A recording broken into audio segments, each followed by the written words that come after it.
Hello, good morning and welcome to the news on New Day. I am Noble Crosby.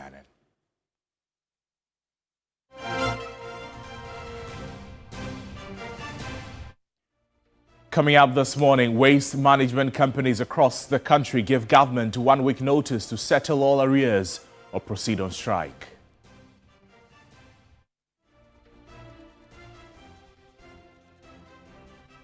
Speaker of Parliament cautions members of Parliament that they could lose their seats if they continue to absent themselves.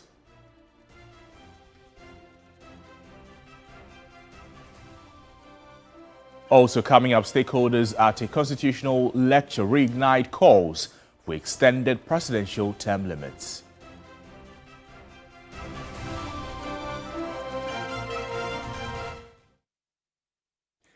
Welcome to the program. We're live on all our social media platforms at TV3 Ghana. Let's settle for the details of the stories. Stakeholders at a constitutional lecture in Accra are calling for a review of Ghana's presidential term of office without delay. Now, they posit extending the term could promote continuity and strengthen the country's developmental agenda. The call was made at a forum organized by the Civil and Local Government Staff Association of Ghana in Accra.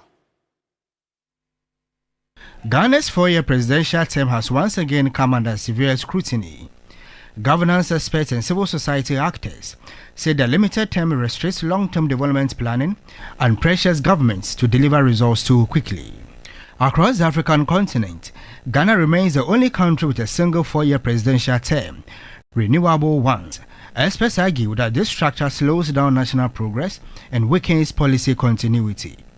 Back in 2008, former President John Ejekum Kufuor proposed extending the presidential term to 6 or 7 years, but the idea was shelved.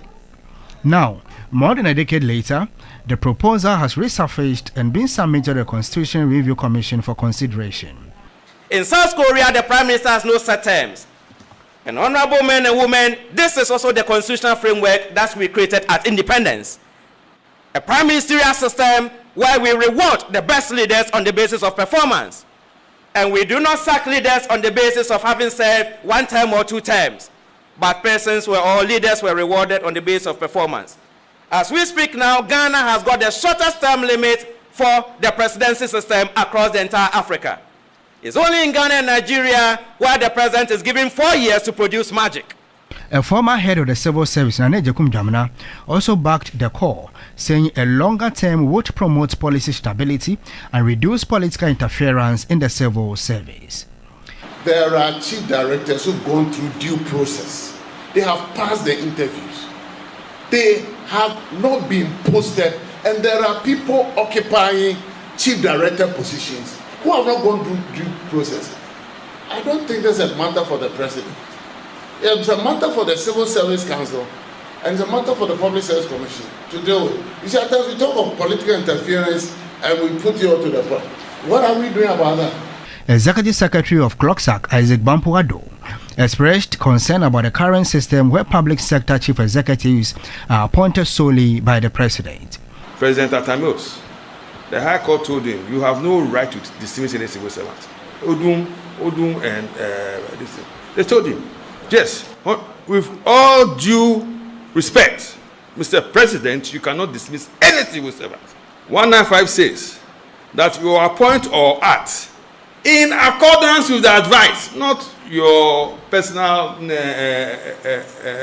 reason, or you see someone in a party, peripheral, the way he dances, you like this. No, in accordance with the advice of the council involved. Meanwhile, Minister for Labour, Jobs and Employment, Dr. Rashid Purple, urged civil and public servants to maintain professionalism and advise political leaders when their actions would disrupt the public service.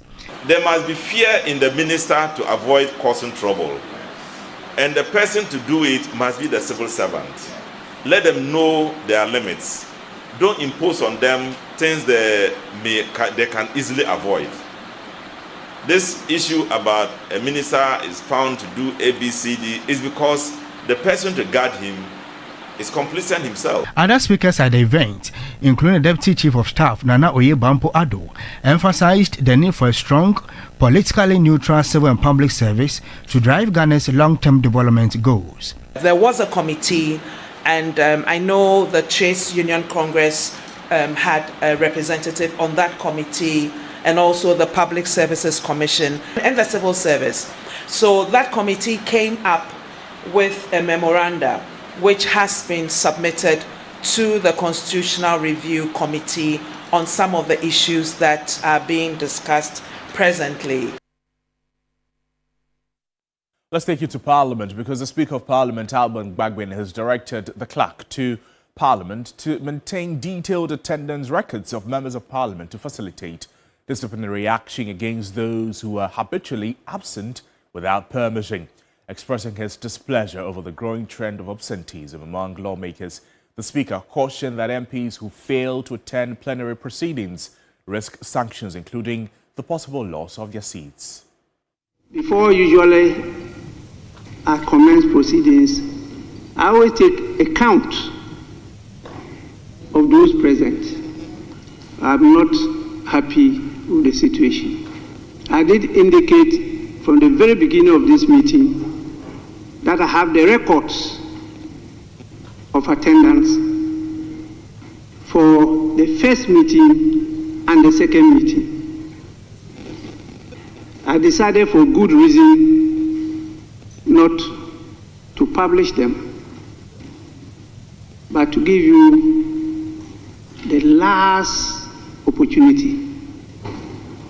It looks like that is a catastrophic mistake I made. I should have brought it out and referred members to the Privileges Committee.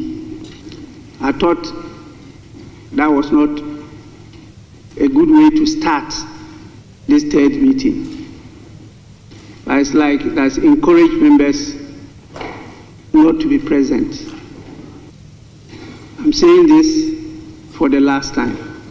I've given directive to the clerks at table to take the records for this meeting, and please, we have the standing orders, we know what they say, we'll be taking action to make sure that we compel members to sit or to be considered to have vacated their seats. This matter, I will say no more.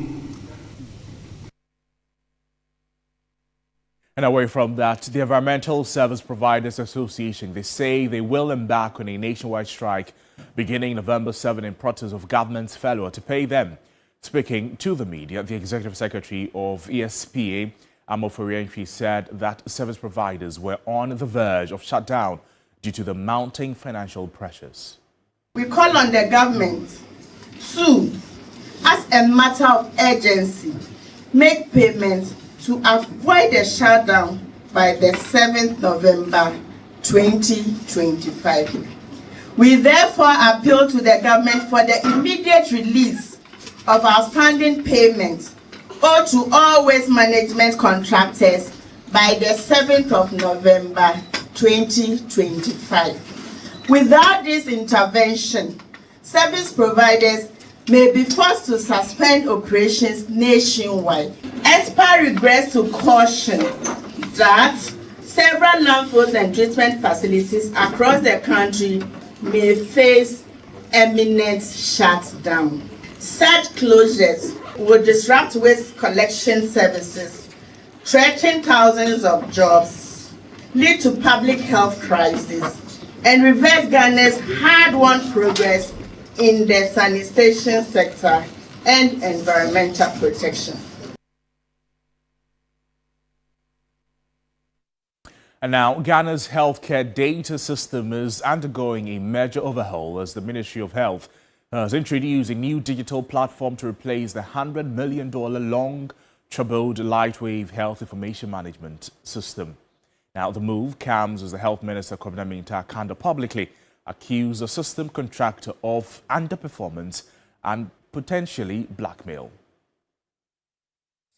Government Accountability Series, Kwabena Minta Akando announced the procurement of a new platform, the Ghana Health Information Management Systems, GIMS. This new system is central to a 4-week plan aimed at resolving the widespread disruptions and delays that have plagued the electronic healthcare management system, forcing many hospitals to revert to manual operations. The contract was meant for 3 years and extended for 5 years for 950 facilities, and you have only delivered 450 facilities. Clearly, nobody needs to tell you that the company underperformed. 2 weeks or so, the system has been completely down. If this is not blackmailing, I don't know what it is. The medical records of Ghanaians will never go back to the manual way. The minister attributed the system failure to the poor execution of the contract awarded to the company behind LIMS. Government signed a $100 million contract with Lightwave to connect 950 health facilities nationwide. A subsequent forensic audit of the project uncovered severe financial and operational irregularities. Government has moved to develop the new database that will be owned by the country and serve its health needs at a cost of $50 million. I am confidently announcing to the good people of this country that we have a 4 weeks plan that will get us out of this mess. The software and how we can own the software, the integration, and the middleware. That's what we're dealing with. So we are building on the infrastructure. The infrastructure has already been established. And so we are not going to go back to buy new laptops and what have you. So where we are, when you look at the details of the contract, how much it costs the state to do what we are going to do, we are going to use half. We are going to use half of what they use to do what we are going to do. So I can assure you that is value for money. In the meantime, climate experts have called for urgent action against illegal mining in the country, adding that future and current generations are at serious risk. This was contained in a communique issued at the Second International Conference on Environment, Social and Governance as well as Sustainable Development of Africa. The Second International Conference on Environment, Social Governance and Sustainable Development of Africa assembled scholars, policymakers and youth advocates to chart a new ESG-focused path for the continent. The overarching theme, From Cradle to Cradle, putting ESG and sustainability first, and has called a collective urgency for action. A communique issued demanded an end to illegal mining or galamsey. The experts described illegal mining as having devastating impact on water bodies and ecosystems. Communique calls for strengthened governance, strict enforcement, and community-led restoration efforts to combat this environmental disaster. A governance advocate, Professor Douglas Boateng, said the environmental degradation has future implications for Ghanaians. The future depends on what we do to our environment, socially to communities, and also decisions that are made in the boardrooms that affect today's generation and generations to come. Galamsey is a very deep problem. It's a problem that cannot be solved in 4 years. It will take some time, but with the will, we can do it. It's not just a government problem, it's a societal problem. Professor De Graft Ousumenu, president of Green Communities International, said the Sustainable Development Goals, which end in 2030, is lagging behind since only 30% of the SDGs are on target. Our quest for development and also industrialization, in the process, we somehow harm the environment and in the end gets back to us. While we are doing our businesses, we must also take care of the environment. So we must bring in environmental considerations in the whole business value chain.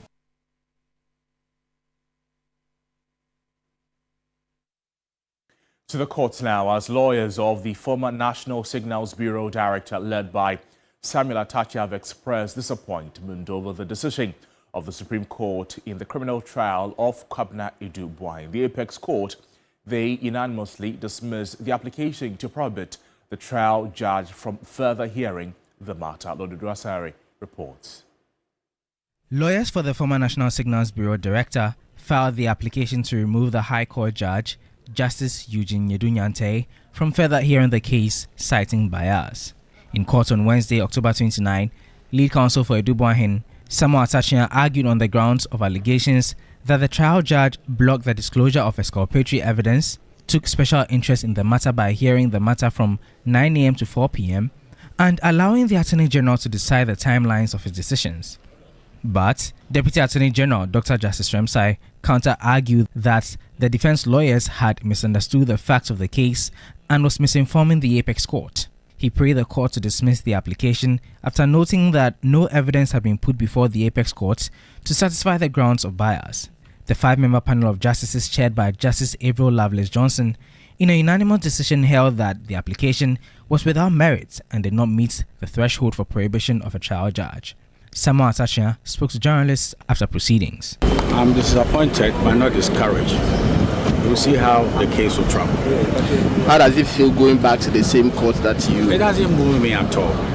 The only persuasion a judge will have is the law. I'm not going to have a banter with him. I'm not going to fight him over anything. I'm just going to project the law. It doesn't move me at all. The full reasoning of the courts will be available on November 5, while the case returns to the High Court on Thursday. Lord Idwasari, TV3 News, Accra. Well, the Vice President, Professor Jainano Pokwajuman, has cautioned against complacency in safeguarding recent economic progress despite notable improvements in key indicators. Speaking at the Ghana Economic Forum organized by the BFT, she says the appreciation of the cedi and falling inflation must not lead to laxity. The Ghana cedi has appreciated by nearly 40% year to date, with inflation now in single digits, the lowest in 4 years after opening the year at around 23%. The Bank of Ghana says the country's foreign reserves have also seen significant improvement, while external debt levels have declined meaningfully.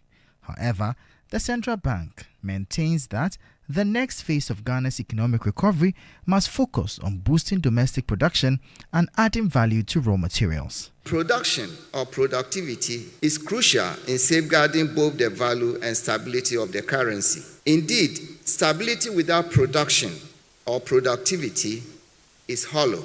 A currency derives its enduring wealth from what a nation produces and sells to the world. Ghana's fundamentals, gold, cocoa, and oil remain vital, but the next phase of our growth must come from our value addition. Meanwhile, the Vice President emphasized that the gains made were not accidental, but the result of deliberate effort and must be deepened to reinforce the gains achieved. Our gold reserves have multiplied. Agreements with creditors have eased debt distress. The fiscal reforms are beginning to bear fruit. These are not miracles. They are the outcomes of deliberate, disciplined choices. However, ladies and gentlemen, this is not the time for complacency. It is a time for consolidation. And that's it for the news on Newday. But there's always more news on our website, 3news.com. Please log on for more. My name is Noble Crosby, and Newday continues after this. Have a great morning. Bye-bye.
Good morning. Morning.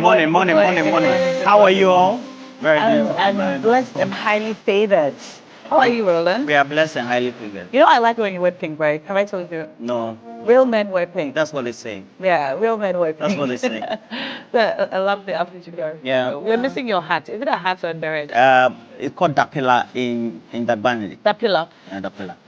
We're missing it today. Is this Eddie Joy? Yes, Eddie Joy. Eddie Joy, where can he or she be located? Eddie Joy is a woman. She can be located under Suman, which she said is an old Dadabi area. Yeah, old Dadabi. All those, they are trying to turn it back into Dadabi area. You have La Roche and then East Legon. And East Legon is Dadabi. You can always locate her on Eddie Joy, or actually at Eddie Joy _closet. That's Instagram and then other social media. You're looking exquisite. Thank you very much. Like you just returned from the UK. Like a lot of money. Yeah. Okay. Oh yeah. A lot of money. A lot of pounds, right? I melt here, I get plenty. Well, let's say good morning to all of you who have joined us. It's always a delight to have you. And as always, let me say good morning to you, Chairman Prosper with Smart Shipping Company Limited, as well as the Group Chief Executive for the Rates Group, Chairman Godwin Tamaklo. And for everybody else in the value chain, we say that, look, all of you have a great time as well. But we're happy that you've joined. We have some interesting insight to discuss with you. And, well, we'll have some interesting discussions as well. What's up in the lineup? Yesterday, we heard the Speaker of Parliament, Alban Babin, say that show up for work or risk your seats being declared vacant. Yeah. And this is a warning or caution to the members of Parliament who have not been showing up to work. He actually spoke about when Parliament resumed, and he's noticed and taking account of all those who are vacant, but he's not going to say anything about that now. But if parliamentarians are to absent themselves for 15 days without permission or without any proper excuse, so to speak, they risk their seats being declared vacant. So that's top of the news. That's top of the news this morning for our MPs. I think just. When was it? Was it just last week we were talking about MPs needing a little extra time for themselves? Leave days. Yes. They wanted leave. They wanted to go. Which I disagreed with. But aside Parliament going on recess. And this was the Speaker himself saying that parliamentarians need a little extra time. So that they can take care of their mental health and their families. But that extra time should be taken with permission. Yes. You can't go out without that permission. Yes. But it's, well, I mean, it's not the first time. If you remember, during the time that the then MP for Dom Kwabenya, Joasafo, the then Greater Accra Regional Minister, Henry Kote, and I think one other person, that argument that they had absented themselves without the Speaker's permission, and at a point even being dragged, Kennedy Japan was part of it, being dragged to the Privileges Committee. And so this thing is coming up again. And let's see how it goes. And he's complaining particularly this time about the persistent low attendance. And that's something I think we should all be concerned about, because our representatives in Parliament are supposed to be there. They're supposed to be present to represent us and to contribute in passing and discussing important legislations. And so it's something that the Speaker has raised, but it should be important to all of us as a people, because we have elected them and they are supposed to be there to represent us. But the question is, if the Speaker is clothed with the powers to actually declare their seats vacant, that's a discussion to have. And so I guess we can talk about that this morning. We can talk about that. What do you think? If you hear that your MP has been removed, or his seat has been declared I just pray we don't get there anymore. That's was the Article 79 confusion about, well, that was those who declared that they were not part of the parties anymore. But now, if this is the case, then we're almost getting close to that place. Anyway, and then we have big issues this morning. Yes, big issues. Of course, we're looking at Hanan Abdul Wahab Hanan, the former CEO of Buffer Stock. Yesterday, the Attorney General charged him and four others. Yes, formally charged him and four others with 24 count charges, and the four others include his wife as well. I think the AG last week actually said that he was going to go to court, I think the High Court, to file the charges, and he's done that. Well, he was to do it on Friday last week. Friday, yes, but the news came out yesterday that he had filed those charges, 24 of them. And so we'll be looking into it. And of course, the other bit about the, there's another big issue that we'll be talking about as well. on the big issue today. So these are the issues that we'll be going into. Yes. Well, certainly. And then we'll bring you the latest sports headlines. And as it is, we're going to have some great interaction so far. Shamima Muslim will be coming through, and Beatrice will be having a discussion. Gloria Oforibedu is a legal practitioner, and then also Rodalane Ayana, and then Kofi Bento. Yeah, we'll all be passing through this morning. We're hoping that we're also going to have some great insights. And then I'm just hearing of this. The Volta Economic Forum will be coming up. I'll be there myself, and just got to know as well. Yes, Friday, tomorrow. Yeah. And so we're going to have Ben Duche Malo, as well as Amma Bloody, all coming through. It's been organized to make sure that there's an aggregation. It will be shown live on TV3, I'm told. I'm looking forward to it. I'm hoping to attend. It's going to be during the Hogbechocho Festival, right? I think that's part It's of it. yeah, I'm just getting it. I've never experienced Hogbechocho, so it's on my list of things to. It's been a long time since I paid real attention to Hogbechocho Festival. Have you ever attended? No. Okay. Hogbechocho. Yes. What does it mean? Roland, what does it mean? I think I'm also interested. What does it signify? This is not something I'm familiar with. Well, Roland doesn't know. So I'm going to check. I'll share. But yeah, the Volta. No. But basically, it's just to commemorate the ancestral. The ancestors of Anglo, the upper land, when they left the wicked king, Agokoli in Noche, and then tried to retreat back to their present day. You know the story of how they left?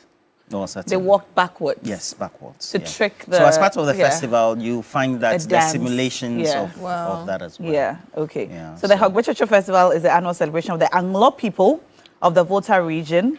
And Hogbechocho means the festival of Exodus. Please, it's not Hogbe, it's Hogbe. Hogbe. Hogbe.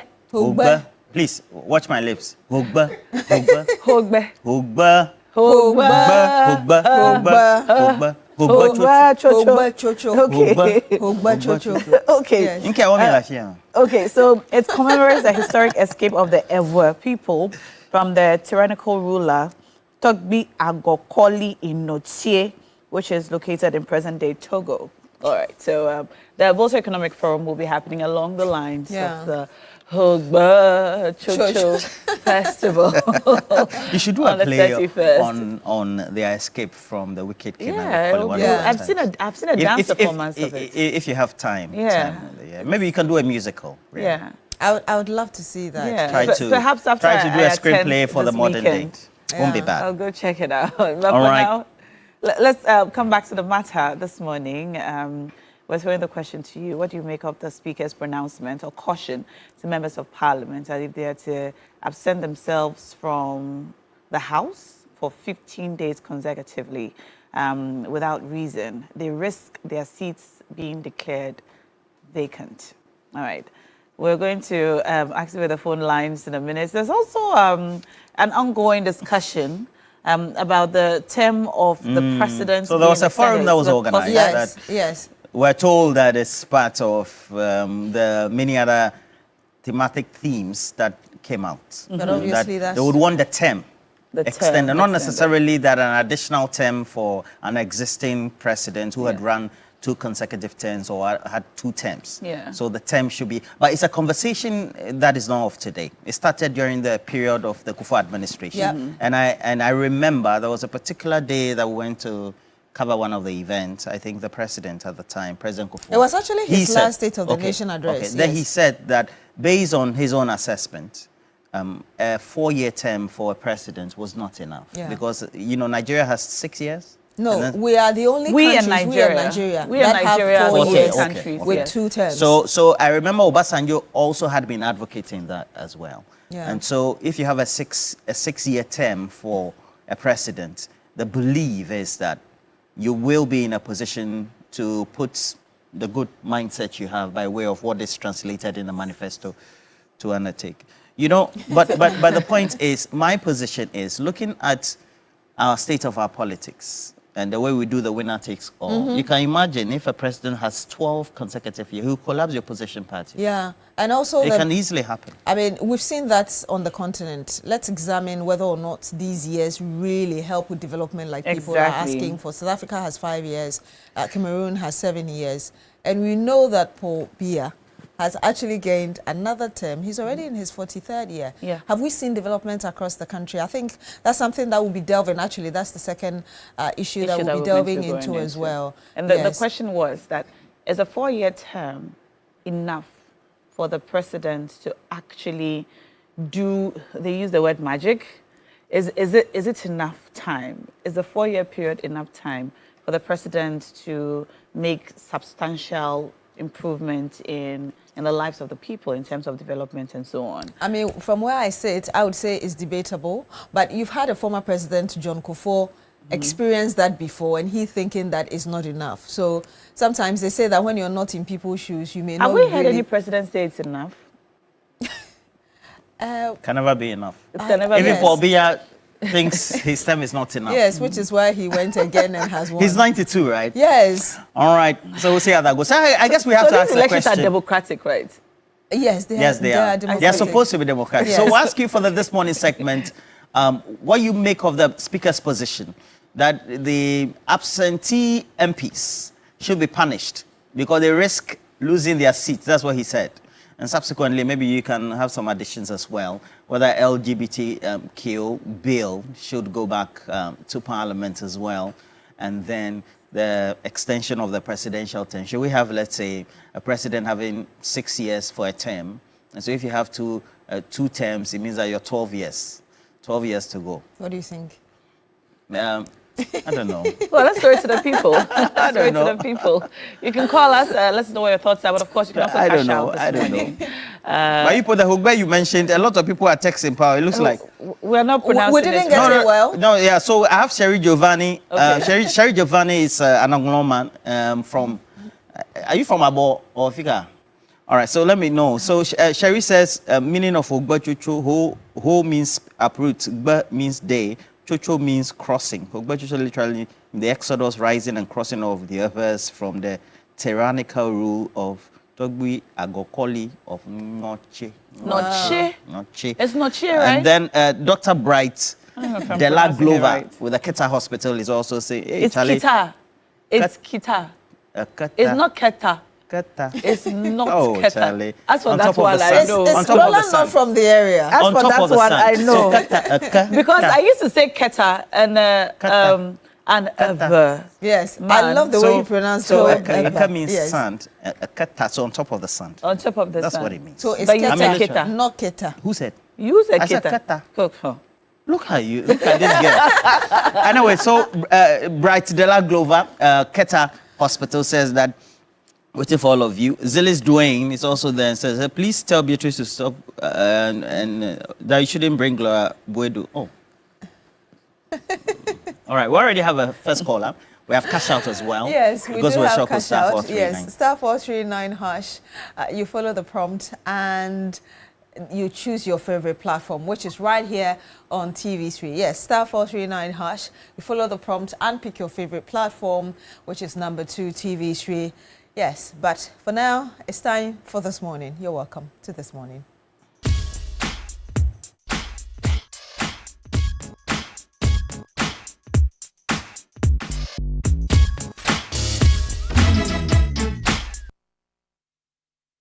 And we already have our first caller on the line. Good morning to you, sir. Tell us your name, where you're calling us from. I hope you're well, and what you're thinking of what we're talking about today. I am very strong and powerful like TV3 transmitter. Hey. Thank you very much. That's great to hear. And very clever like TV3 camera lens. Wonderful. Tell us what's on your mind today. And this is Megina Kwesi. Hi, Megina. Greet Bella and Cookie Tea for me. Where is Bella? I miss her too. Bella is around. Oh, Bella, call me tomorrow. I'm sure she's heard you.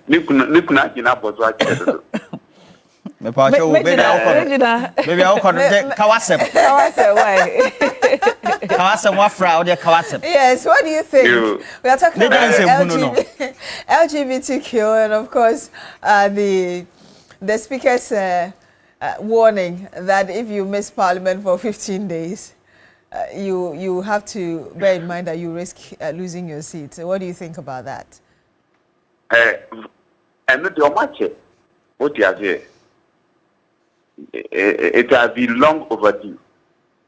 Some parliamentarians don't have any duties apart from being in Parliament, but yet you go and see them not being present in Parliament. Meanwhile, I have sent you go and represent me in Sunyani East, Doma, Sunyani West, wherever, and you go and sit, do your own things. That one there, I think them. They should respect us. You are servant. Who is a servant and master? But you are for us. You are very people for us. People used to say, why am I saying so? I don't side with those who are agitating or for appeasement in the duration of a president, right? It is not number of days that will be able to solve this country. Kwame Nkrumah, how many years was it given to him? America, how many years are they using for their presidency? Have you seen them encounter any challenge? It is time we change our mindset. The way we do things. If you are in a country, somebody dies and you still validate him and pay him. Does it take a month, a year to be able to rectify this? Just look at the health minister. Yesterday, what did he came out with? The health system, a company is sabotaging the government. Don't we have a system to address this? That is elsewhere. The system is there. Have you ever seen a white clean or coconut clean up inside? The system is there. If you pollute the environment, the system just catch you. If you cross a traffic, before you to your home, the bill is there. Come to Sudan, one of the police is negotiating with somebody and to collect anything. As for that case, I have sent a signal to Bono Regional Police Command not sit down for police to be negotiating with a passenger, pedestrian, and collecting money. I will pursue this case to the latter for them to and do the right and stop agitating for more years to be in Afghan. Thank you so much, Majina, touching on a number of issues. It's very agitated this morning. Exactly, yes. Yeah, I don't know what messages you have received on what we are talking about today. Well, I have a number of interesting messages, and it's quite interesting on the Hugbechuchu as well as the extension, and then the parliamentarians absenting themselves on the concerns raised by the Speaker. So I have this one from Sheikh Abubakar Ali Napar, the president founder of the Light Foundation, wishing all the best for the day. He says that the extension of the term limit for the presidency will be good. And then also in a bad vein for both sides, for the president, being that if we have a president who is more development focused, it will be good for the people, where projects will be undertaken for the long term. For example, you can imagine a president having 2 terms of 6 years and then having 12 years to govern. So for the long term, you can implement long-term vision. But if you have one who is wicked, who is always telling chiefs to stand up, you're going to have that experience for 12 years. And that means that you are going to retrogress. Very interesting. But you know, Roland, it comes back to the question or the point of governments being a continuum. So if you have wonderful So the projects chief or ideas. standing up, we should continue. Please, I'm not We should talking call about the that. president. I'm not talking about party. that. But if one government has this dream of, I don't know, building 25 hospitals, and 4 years is not enough to build those 25 hospitals. When the next government comes, the problem is discontinuing the projects of the last government. That's why we're thinking there has to be an extension. Yeah, that's but what, you see, ideally, we didn't need it. we just need government to be a continuum. Yes. If it is a project that benefits the people, the next government should be able to comfortably continue it. But the challenge, otherwise, let's have a president for life so that he can. the challenge is that we don't seem to have a plan for the country. If you have a national development, which we've spoken about over and again, then whichever party comes to power can just continue it. Exactly, but you don't seem to have that working. We need to. I think at the risk of sounding. We have a caller on the line. Okay, all right. Let's talk to this caller and then come back to the matter. Nuruddin has just joined us. Hello, Nuruddin. Hello. Yeah, good morning. Hi. Good morning. Welcome to the show. Okay. My name is Edna. All right. Thank you. Thank you for joining us. What are your thoughts? That's former fellow on the stage after the action man. And regards to the speaker called for selection of the after that is I support it. Hello, Nuruddin. Okay, we appear to have lost you there, but thank you so much for calling. Now, guys, this is not the first time we've had this conversation, I think, even amongst us on the show. If there is a plan, there's a national plan. Yes. We want X number of this, we want this and that and that. Whoever comes into power should be able to continue the projects of the previous government. We haven't made that work. And so political parties or governments come and they come with their campaign promises. Exactly, and they want to fulfill that. And those are also left unfinished. Exactly, there have been accusations and counter-accusations of, I started this, you didn't continue it, we've left, we've wasted states' resources. Why wouldn't we continue projects that are started by the other administration? But again, it's also a matter of who gets the credit at the end of the day. So it's, well, let's go to our next caller who joins us on the phone. Good morning to you, sir. Thank you so much for joining us on this morning segment on New Day. Tell us your name, where you're calling us from, and what you think of our discussion this morning. Okay, so this is Sani from Wali Wali. Hi, Sani. Good morning. Yes, fine morning. How are you? Very well, thank you. How are you? Oh, I'm also fine. But before I go on, I just want to appeal to the Attorney General. Because I'm hearing that the Palgo multi-purpose dam, we're trying to investigate as to why we lost $12 million. In that area. I'm very passionate about it because that's my constituency. It borders my constituency, and if it was implemented well, that my people would have benefited from it. So we should try and investigate it so that anybody who is found culpable, the person will be punished, and then the government should also try and then make sure that that particular dam is completed. Having said that, I back the speaker 100% because the standing orders of parliament are quite clear that once you've absented yourself 15 days, okay, without any tangible reason, okay, automatically, you are disqualified. Your seat will be declared vacant. Okay, so it is for a good reason that they put it there because most of the MPs they don't attend parliamentary sessions. Okay, when you watch television and then see out of the 275 of them, sometimes they are not even up to 100. So you ask yourself, what are the rest? Where have they gone to? Where have they gone to? Meanwhile, they are supposed to lead an exemplary, life for the others to follow. So if you are preaching that workers should go to, work every day, teachers should go to school every day, okay, even students, they should go to school every day, they should be punctual.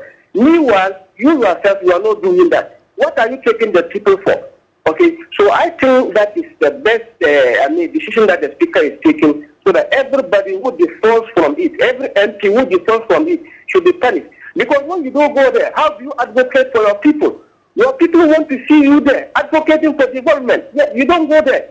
The only time that you see them is, when they have issues with their salary. That's where you see every one of them, in the room, which is not the best. So I'm appealing to them, and then especially the majority. Their majority MPs. It's unfortunate, but it's like they are the most people who default in this directive, okay, or this kind of study order. So they should try their best and always attend the Parliament House. Thank you very much. Thank you so much for calling. Please always keep your messages short. Indeed. Quite lengthy. Thank you very much for calling us from Wali Wali this morning. Well, we have some interesting message. This one is coming from Michael Asari, Executive Director, and then also Philippine Godo of the World Human Rescue and Advocacy Organization. They say that the term limits of the presidents as well as the parties who come into government should not be extended. If there's any argument for any extension, it should be done based on benchmarks that ensure that they improve the well-being and the development of the country and the people of Ghana. So far, development is lagging behind, and we need to double up to ensure that we remain competitive. Very interesting there. And then also, Moses says, the work of Parliament is not only limited to the floor of the House. And so an argument about absenteeism should not be made in a vacuum. Members of Parliament attend committee meetings. They have to visit their constituents as well, and then perform other functions. Even the Constitution says that the President is enjoined to pick 2/3 of his ministers from Parliament. So what are we saying? Apart from just being in Parliament, they have other responsibilities as well, and we should be mindful of that. Kwesi Mensah, Albany, New York, says that the truth is I will never wish Ghana to have the nature of people like near the president again. And the nature of the names you are mentioning. Let's go back to the phone lines. We have and then I have on the line now. Jimmy, good morning. Good morning. You're welcome to the show. How are you? We're Thank fine. you. How are you? Thank you very much. All right, Jimmy. Yeah, well. Let us know what's on your mind. Yeah. Now, yes, sir. the thing is, left to me alone, the speaker, even the 15 days, is too much. How can you allow somebody to be absent for 15 days before you say that you are giving that person a sanction? It's too much. Go to the public schools. Systems are all over the places. Even headmasters are not allowing teachers who come to school a bit late to sign the attendance book. And here lies the case. MPs will not even come for the purpose in which you have voted them for. So they should even review the 15 days. It's too much. Okay, it's something else. If you look at the floor of the Parliament, about over so many people, few people will be there, and the question is, what are they doing? What are they doing at home? It's too much. Okay. And secondly, to this one, it's not part of what we are discussing, but you know, yesterday I was at the stretch of a whole at the Puku line there. The road is getting bad every day. Potholes every day. You see cars are jumping into the potholes. Okay. I think you can take your cameraman to stretch that road and see what we are talking about. And this can cause casualties. So, Mr. Minister for the road, Mr. Agoja, translate this thing to him that you should do something about it. Thank you so much. The road, to just patch those small things, it can go a long way helping and saving lives. All right. Okay, it's very, very important. We appreciate your call. Thank you so much. And thank you for highlighting the points on the roads. We will continue our road series. We haven't given up on that. So thank you for drawing our attention to that road. We will visit soon. We have Idris joining us on the line. Yes. Hi, good morning, Idris. How are you today? Tell us what's on your mind. Yeah, good morning, okay. Good morning. Let me say good morning to your panelists. This is Idris calling you from Upper West Region. Wow. How is Wa this morning? Oh, we thank God. Wa is very good. Wa is very good. Great. Tell us, what do you think of what we're talking about today? Yeah, I want to say good morning to the MPP Regional Chairman in the Upper West Region, Chairman Abdulaziz Wise, and also say good morning to the good people in Upper West Region in our whole local language. Wala ya ansuma again G24 lana. And the issue of Pikadabi, I know him very well. I think he is the current experienced speaker we are having in Parliament since 1992 up to date. Everybody respects him because of what he's doing in the Parliament. But to me, normally, sometimes I doesn't expect words. I always expect action. You understand? If the speakers were taking actions all the time, I think people will not even have time to comment. This same issue that we are complaining today this morning about parliamentarians and not attending Parliament. This is not the first time we are talking about it. Is that not it? You complain under a Akufo-Addo regime when Herikote, Adjosafo, and Kennedy Agyapong was not having time for Parliament. They debate it. It ends there. This time, if the speaker is able to take decisions quickly, I mean, everybody will be in line. You're not even waiting for the speaker to give you warning. You understand? So we want the speaker to be on action. They should not talking again. But the issue about this national agenda or essential times of a presidential candidate or party in power, for me, my issue is that in Ghana or Africa, we always have the mentality to steal but not to rest. Even 4 years is enough for everybody to have almost 80% of his promises to be implemented. You understand? 4 years is enough. How many are we? Ghana is not even up to 40 or 50 million people. Is that not it? They are not too much. The country is not any big country. And when we get a president, they will be doing Kokwasa. Within 4 years, they will start complaining. You understand? All right. What we just say, we need an active president. That is just what we need. All right. When somebody see we are having the men, today somebody see that we are going to restart the country. Where are we going now? We are having the men and we are restarting, but we are not seeing anything. So we need an active leader. We don't need enough time for them. Thank you. Thank you so much, Idris, Very calling us from Others have some interesting comments as yes, well. Yes. And I have this one from Randa Shao, as well as the Shao family, James, Dryer, and the Drain. Now, she says that we don't need any extension in the presidential term. What we need is a national agenda, like is being espoused right there in the studio, where whoever comes to power works with that. For example, can you imagine if we made a decision that as a country, we were going to have a road infrastructure plan that will connect all regions as well as other countries in the sub-region of West Africa, or even a rail line plan where you can travel by rail from Accra to Kumasi, then you go to the Bono region, head to Tamale, and then you get to Paga, and do that eastwards, westwards, and then you crisscross the country. That is what we need, a plan that will be followed by whoever becomes the president. I have this one from Ismaila Horoya, who says, I fully support the presidential term increment. It should be increased, especially for people like this current president, John Dramani Mahama. Let me read this message also coming in. I don't know if you've read a message from Kotoka Courage. No, in Angloga. Not yet. He says, as a matter of fact, I support the Speaker's decision to declare a seat vacant. During the MPP's time, the same thing happened, and Afenyo Makin took the issue to court. Chief Justice Gertrude Tokono had to direct the Speaker. By this time, we don't want to hear anything from the courts, whether it is for the NDC or for the NPP. Anyway, I'm inviting all of you to the Hogba Chill Festival in Angloga, especially my sweet sister Nashoko. I'll be there. As for me, I'm coming. So, what's the staple? Is it Fachiridechi? Fachiridechi, yeah, so prepare some Abobitaji and Fachiridechi for me, because I'll be there. So, so we also have cash out. It goes where Shoku star 439 hash. This is what you need to do. Increase the number of tickets by staking as many times as you can. So dial star 439 hash. You're going to get a prompt that says welcome, select station. So you select 2 because you're watching TV3 Newday. And then another prompt to ask you how many tickets you want to choose. Choose 40 plus, become lucky.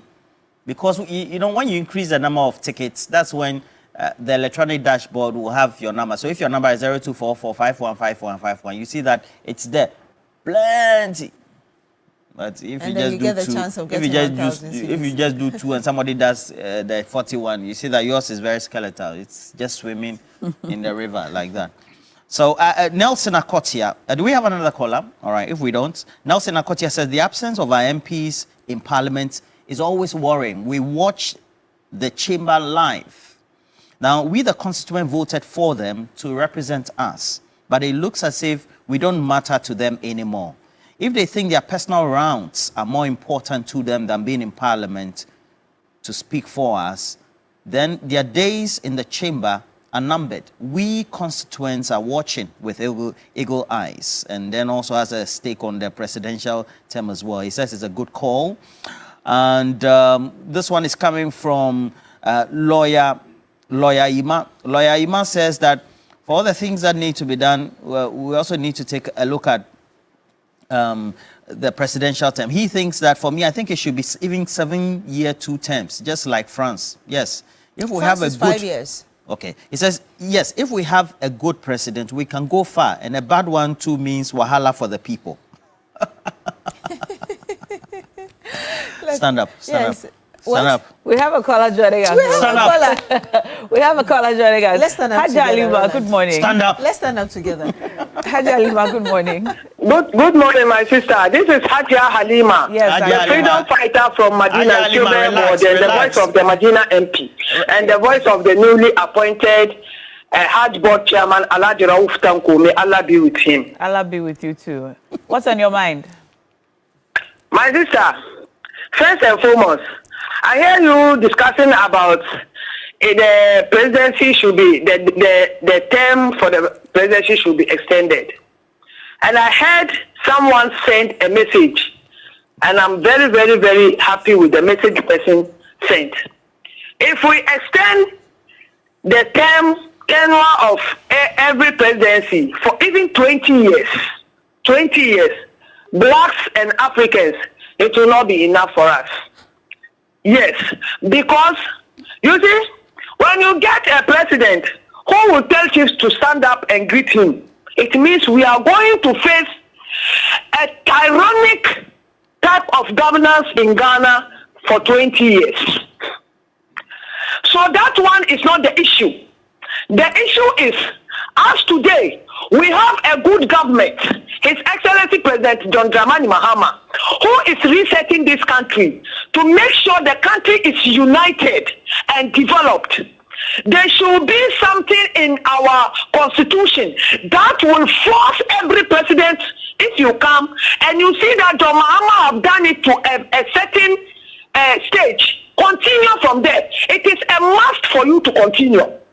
It is a must for you to continue.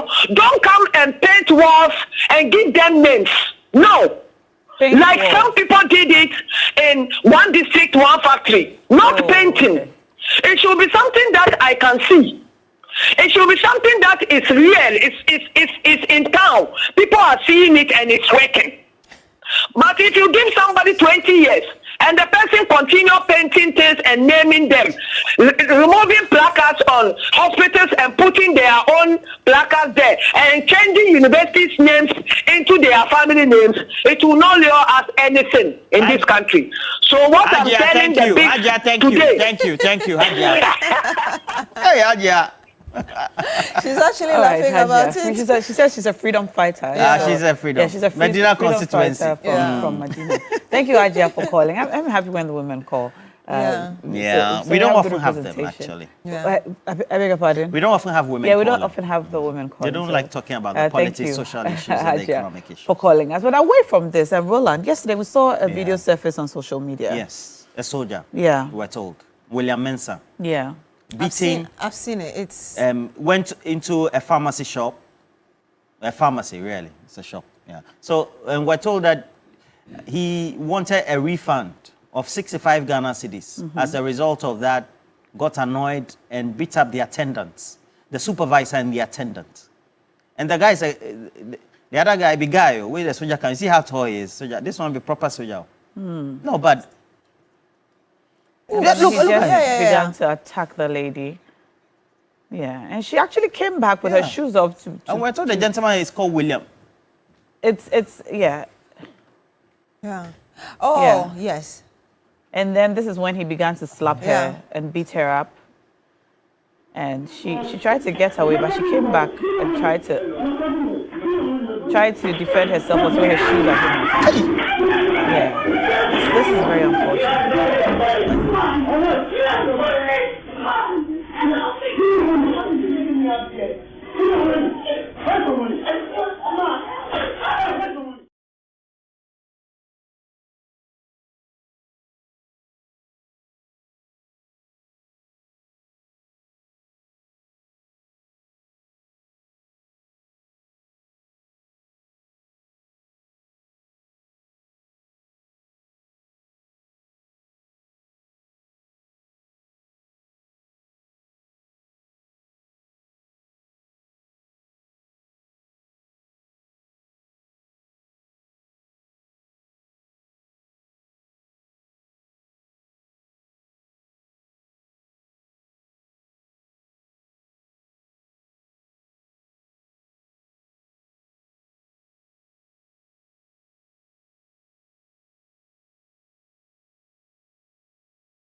But so that thing that he did there. Yeah. So I think this is So he eventually got his money and left. after beating them. No. Yeah. So is it the the military police that need to take this up, or?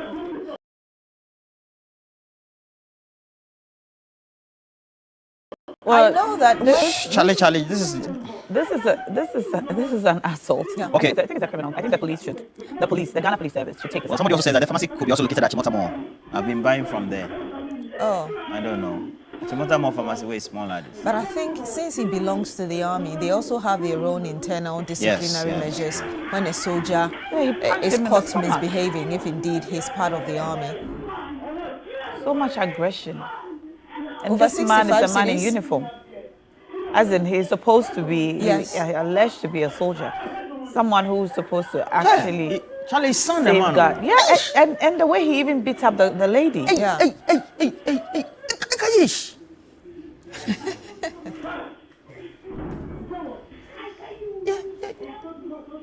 This one only now go 50 feet. I'm like, now they there. Yeah.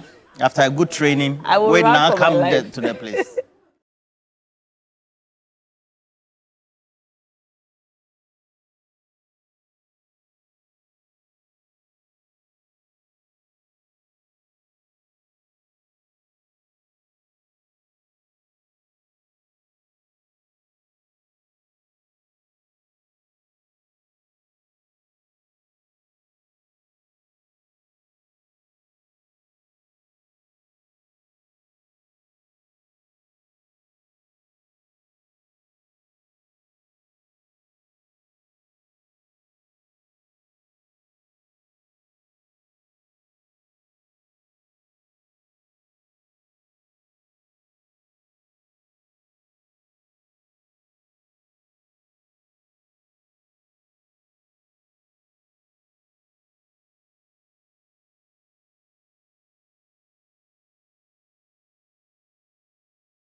Please, they are not recorded. This one is on camera. I think that's why he beat the woman when he realized that she was trying to film him. Yeah, no, but he didn't know that there was a whole camera that was filming CCTV. Yes. That's why it's always good to install some of these things in your facility. Yeah. And I think that if truly he's a military person, the Ghana Armed Forces need to take this as serious as they can. It also shows the type of conduct of individual personnel that they have within their ranks, and the law needs to take its course on the subject matter. This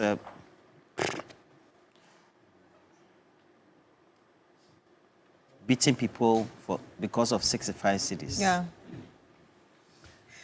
Well, whilst we ponder on that, there's a world-class university right here in Ghana, Rosebank International University, a strong South African university, and a branch of the ADV Tech Group, Africa's largest private educational provider, with 146 schools across 5 African countries and over 100,000 learners, and partly owned by the World Bank. Now, through the IFC, Rosebank International University is fully accredited by the South African Qualifications Authority, the British Accreditation Council, GTEC in Ghana, City Guild UK, and Capsicum Culinary Studio at Rosebank International University. We offer a Doctor of Business Administration, MBA, also a Master of Science and Master of Philosophy in Digital Marketing, Bachelor of Supply Chain Management, targeting professionals in freight forwarding, customs, etc. We offer hospitality and culinary arts available at diploma, undergraduate and postgraduate levels. ICT has BSc Information Technology in Business Systems and IT Computer Application Development, all carefully designed to equip you with the skills and qualifications needed for a successful global career. Remember that our mission is simple: inspiring excellence. Remember, admissions also are now open for January 2026. Visit our modern campus at Airport Commercial of Pebia House, Accra, or apply online at www.riuc.edu.gh. Rosebank International University, building global citizens. And you're still here on Newday on TV3. When we come back, we'll bring you the big issue. Don't go away. But before we go on that, remember that Royal Cane Cracker is always available to choke your hunger, because hunger can strike anytime, but Royal Cane Cracker is always on standby when you need something enjoyable to munch on. Royal Cane Cracker brings the crunch and the buttery taste. It fits right into your day, morning, noon, or night. Royal Cane Cracker, choke your hunger. Just grab one and enjoy. This advert is FDA approved. Stay with us. We're back with more.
And you're still here on New Day on TV3. Welcome to the big issue. This morning, we're looking at the voices that are rising up again to support calls for the presidential term limit to be extended. Previously, we've had those who think that the current president, John Mahama, has performed so well that they believe he should have a third term. And so we should be thinking of reviewing Article 66, which spells out clearly the term limits for a president, which is 2 4-year terms. But now we're hearing that people are actually asking for up to 5 years in a term for a president. And this came out at a CLOSAC stakeholders engagement yesterday. Remember that it's not the first time that we're hearing this. During the last term of the former President John Ejekuം Kufuor, in his last State of the Nation address, he indeed said in Parliament that the country perhaps needs to consider extending the 4 years to 5 years, because 4 years seems very little for any president to do any magic, as it were. And there are mixed reactions. That's what we want to look at today, and really what it would take for the Constitutional Review Committee, which is currently working to look into such a thing, and perhaps the consequences for the future. We'll also be looking into the charges that were filed against the former CEO of the Buffer Stock Company, Hanan, as well as his wife and 3 others because of financial malfeasance. We'll go into the charges giving us, you remember that last week, Wednesday, the Attorney General addressed the press and told us what he called the rumble in the jungle kind of financial malfeasance. He brought us details of that and the fact that he was going to file charges. He has filed about 24 charges against the individuals involved. So we'll be looking into that. Let me introduce my panel. My name is Beatrice Sedu. Thank you again for joining us. And we do have on the panel with us today, Madam Shamima Muslim, Deputy Presidential Spokesperson. Good morning, ma'am. It's great to have you. Good morning. It's been a while, but yes. I'm happy to be back on the set. Yes, I went on a bit of a hiatus off TV3. Oh, I'm back. We're happy to see you back. Yes, and we also do have with us our regular panelists, Madam Ayana as well, Rodelyn Ayana. Thank you so much, ma'am. Good morning as well to you. Thank you for joining us. Morning, Beatrice. It's always great to see you as well. Always great to be here. Yes, we'll be joined by video call by a lawyer and managing legal practitioner, GOB Law Consult, Madam Gloria Foriboedu, who'll be joining us by video call, as well as private legal practitioner Kofi Bento. He will also be joining us to share his thought as well on what needs to be done. And so once again, thank you very much for joining us on the big issue. We'll be going into the issues that have spelt out the presidential term limit, as well as this fight against corruption and the former Buffer Stock Company CEO, his wife, and the rest. But let me first get your thoughts on what we shared before we even came here on our screens about an alleged soldier who entered a pharmacy, and we're showing you the visuals right now on our screens, went into a pharmacy. We do understand that he wanted his 65 Ghana cedi back for what we are still yet to get the details. And you can see he assaulting, I think she's a pharmacy attendant, and he would go on to... He beat the girl up. He beat, hey, just say. Yes. Oh no. Hey, she ready. I'm so embarrassed.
I'd like to say good morning to our cherished viewers. I'd like to also say good morning to the Bokunaba, who is also in town, Naba Asigri Azoka II.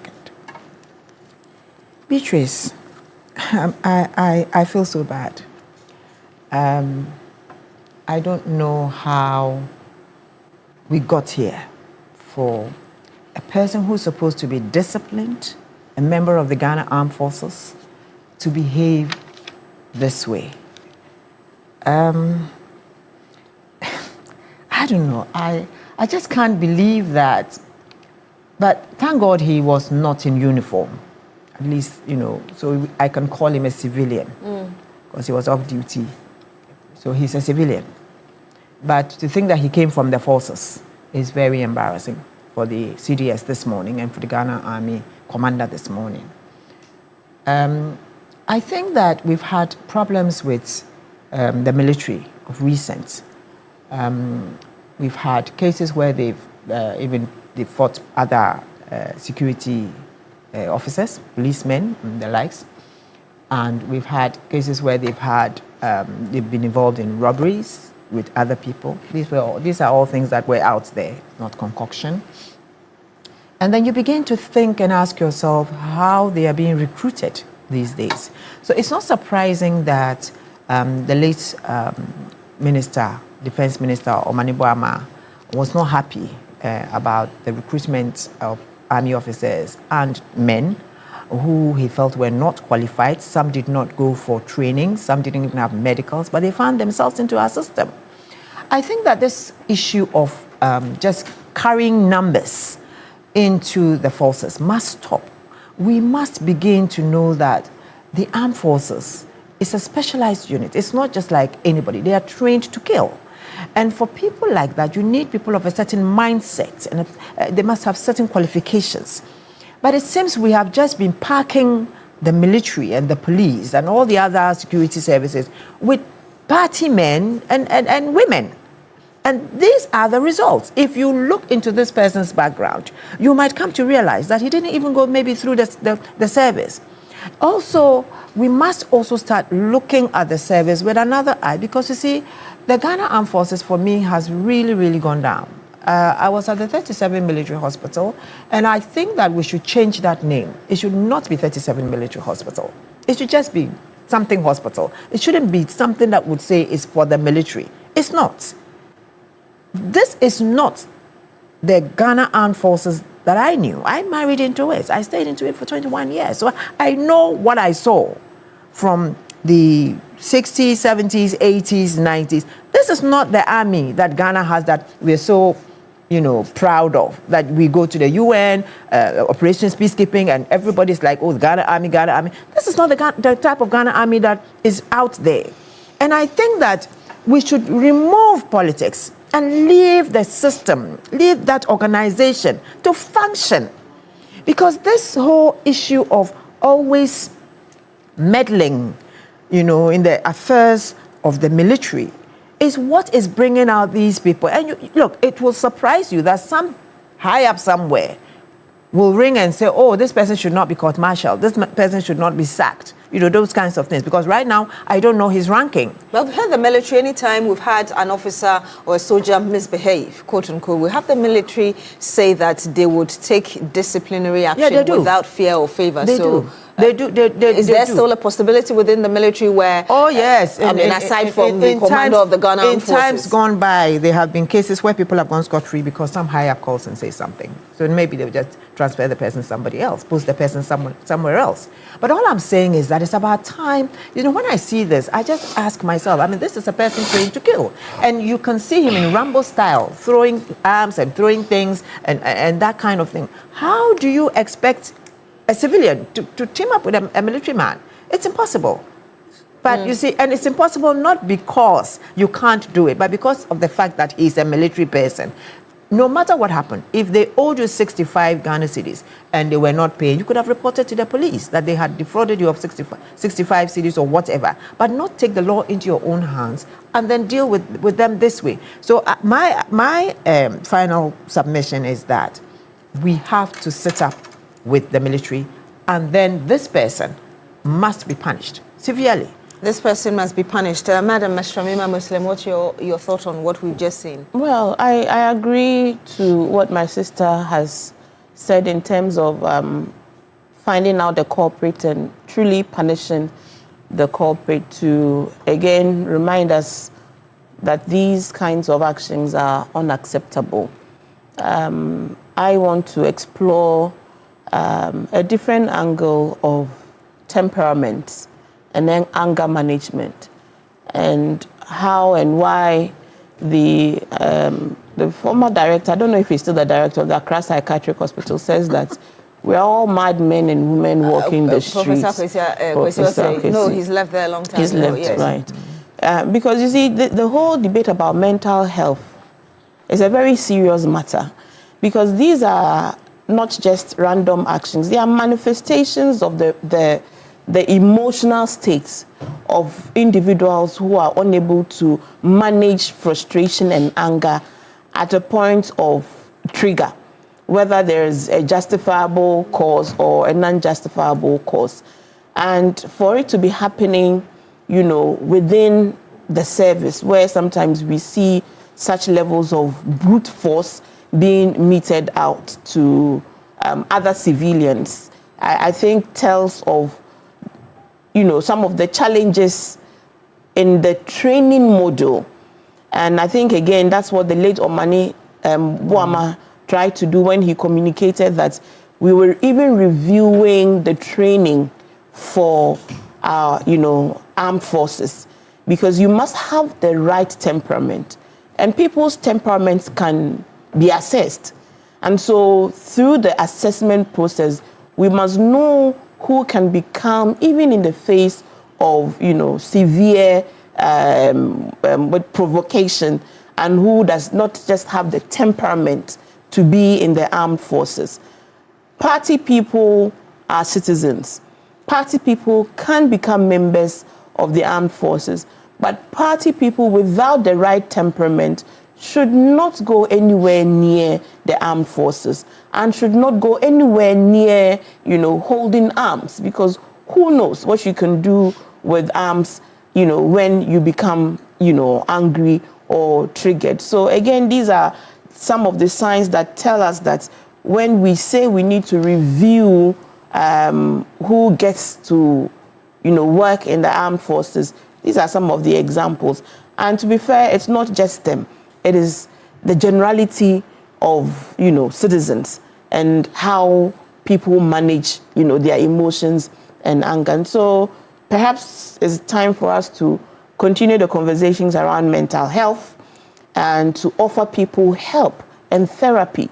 When we speak about therapy in our parts of the world, it's like you are telling somebody the person is mad, or has some psychosis or some psychological problem. But we know the stresses that we all deal with on a daily basis. So we must normalize talking about, our stresses, how they make us feel, how we are triggered. And we must also normalize people actively seeking help, psychosocial support for people going through. We must normalize the conversations. And the media has a major role to play in normalizing these conversations by bringing us people sharing their lived experience, how they went through various forms of depression and how they have recovered, how they are managing, life work balance stresses. It's not easy for everyone. I mean, a couple of days ago, I said everybody has problems and everybody is dealing with one form of battle or the other. Even sleep, I was saying this morning, it's a battle to some. And so please, don't be too hard on yourself if you're going through some, life challenges, or some frustrations. Seek help. And now with a smartphone, you can find, platforms that have the expertise to offer you some coping mechanisms. Not everybody may think that they have such problems. Yes. In fact, it is when you identify that you're on the way to getting a solution to your problem. In terms of review, I believe that perhaps it's one of the factors or key ingredients that the Ghana Armed Forces would be looking at, assessing the mental health of officers or soldiers on a regular basis. They must. They must. Yes, on a regular basis, I agree. Even those who are in the service must go through these regular assessments to determine whether they are still fit for purpose to be in there, you know. And I suspect that they should also have these support systems within high pressure, you know, national security, Ghana Police Service, some of these services, immigration. They must have in-house avenues for, you know, officers to seek help when they do need help. I realize Madam Ayana wants to have a final word, but Yes. if you can share your thoughts with us on your expectations, because, I mean, people are very upset about what we've just seen, that he must face the law. I think that's, everybody agrees that it's unacceptable. It's unacceptable. Again, it shows us that violence is still, and I can imagine if he has a wife or in the domestic setting, if this is how he expresses his frustration, it means the spouse may have experienced some of these violent, you know, attacks. Again, so domestic violence is a real matter, and men, women must all be taught how not to resort to violence as a means of, you know, redressing their problems. Madam Ayana, I wanted to have a final word before we move on to our I just wanted to say that the ministry has its own way, you know, all through the process before you qualify to call yourself a soldier. Anger management, all those things. Because of the way they select the people, they are able to fish out those who are quick. Because you are going to be dealing with a gun. You understand? So all these things come out. But then there was this other issue we've not touched, and that is the pharmacy, the service provider. Sometimes those behind the counter do not even know how to approach people, do not know how to talk to people. You understand? I remember the president saying that, you know, we might have all the tourists coming in, but then when we don't have good service, you know, they might even go. So maybe the counter assistant might have provoked him through speech or whatever, but he should have at least remembered that, one, he's a man because he was attacking a woman. Then the second thing, that he is also a soldier. He shouldn't have done that. So I think that, yes, it is right. We have to check them. We have to look at so many things. There are so many things that we might not be able to talk about here, but there are so many things worrying the military right now. Right. I mean, before we go on, I just wanted to also take this opportunity to announce again that the presidency is still commemorating the, you know, Cancer Awareness Month this October.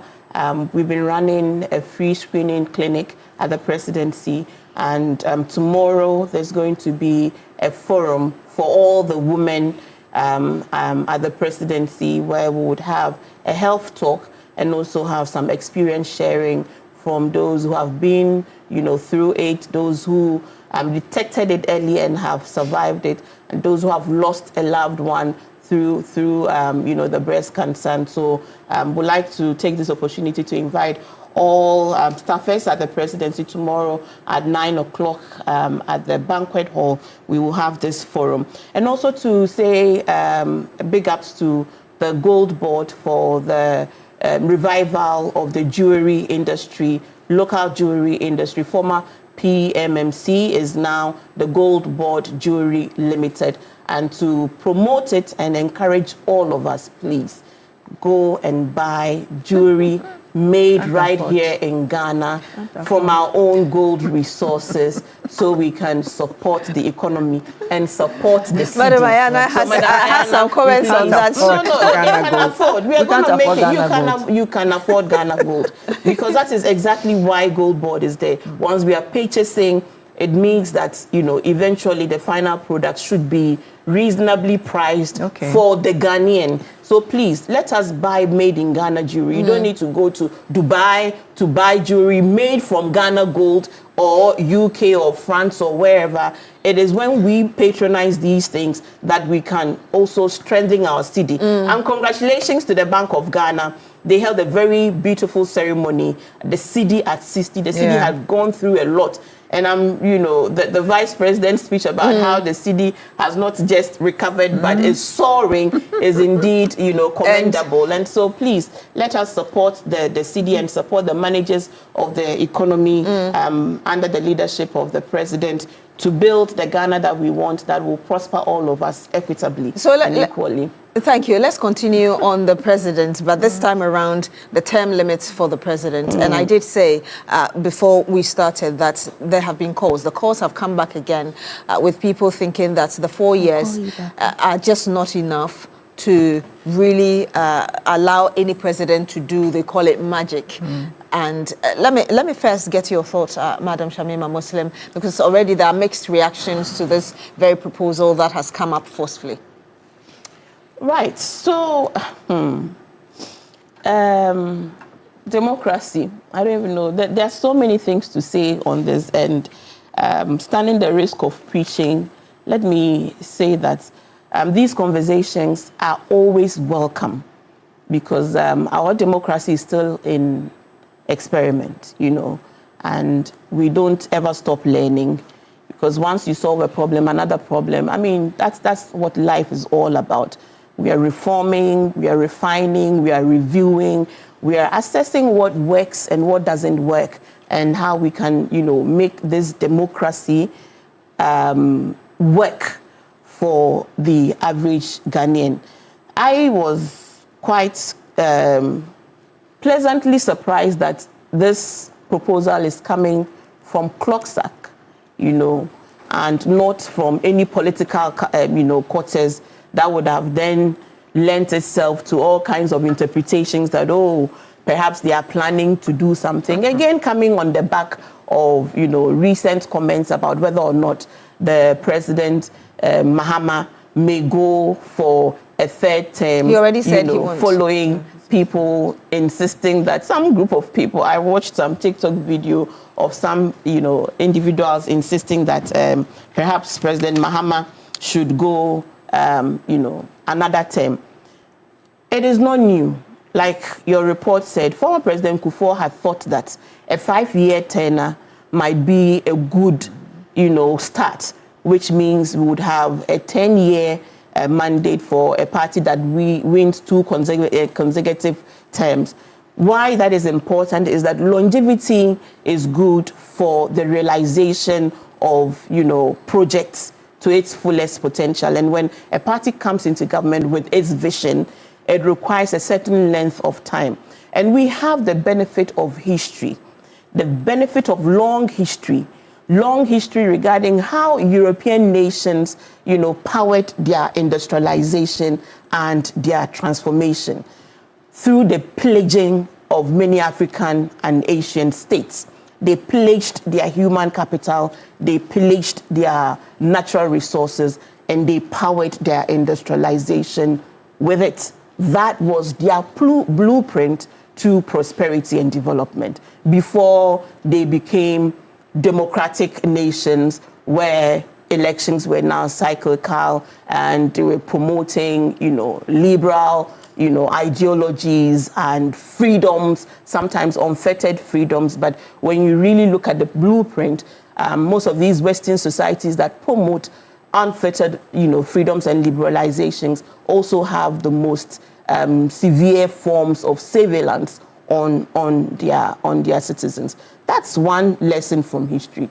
Another lesson from a not so distant history is the emergence of the Asian tigers and the dragon nations of China, Singapore, Malaysia, as we refer to them as those that have been able to lift their economies literally from their bootstraps, within a generation or two, in a space of 40, 50 years. These previously dubbed underdeveloped, low-income, low-resource nations have managed to turn their nations around. And I went on this my first ever international visit, apart from Burkina Faso, which was a day trip with the president. And what I saw, what I heard of that model, that, the Asian tiger model, which is not really your Western democratic model, but more of an insular system that was sometimes a command and control economy that had like even one party state ruling for a long period of time that laid the solid foundation. So you may call it a dictatorship, but it was a transformative dictatorship, one that has yielded visible, transformation for its people. So we on this part of the world have the benefits of these two comparisons. We have to decide, because we cannot now plead ignorance. For a nation like ours, almost 70 years after independence, to be where we are, where the accepted narrative is that this democracy that we are practicing is receiving some hitbacks and rollbacks because it is failing to deliver the transformation that we require.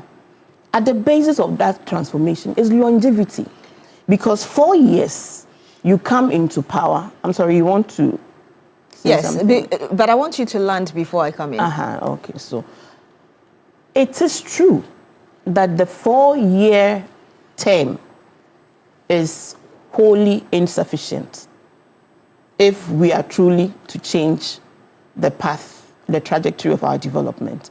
Because honestly, expensive elections that begin and start upon the end of another election doesn't look like a practical way of managing your very scarce resources. Year one is literally, we're still making appointments, you know that. Year one goes. By year two, we are already, even in year one, people are already talking about who leads which political party and who takes over from which political party.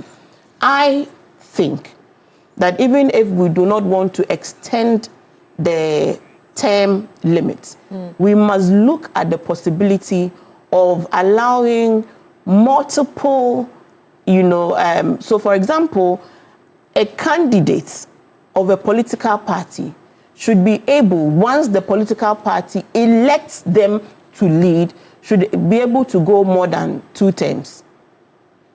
Because the people themselves would also see if we're on a certain transformative path that requires continuation or that requires a break. So let me get your understanding clearly. Yes. You're saying that the 2 terms, as have been described or prescribed for us by the 1992 Constitution in Article 66, the 2 terms are not enough. You think there should be a 3rd term?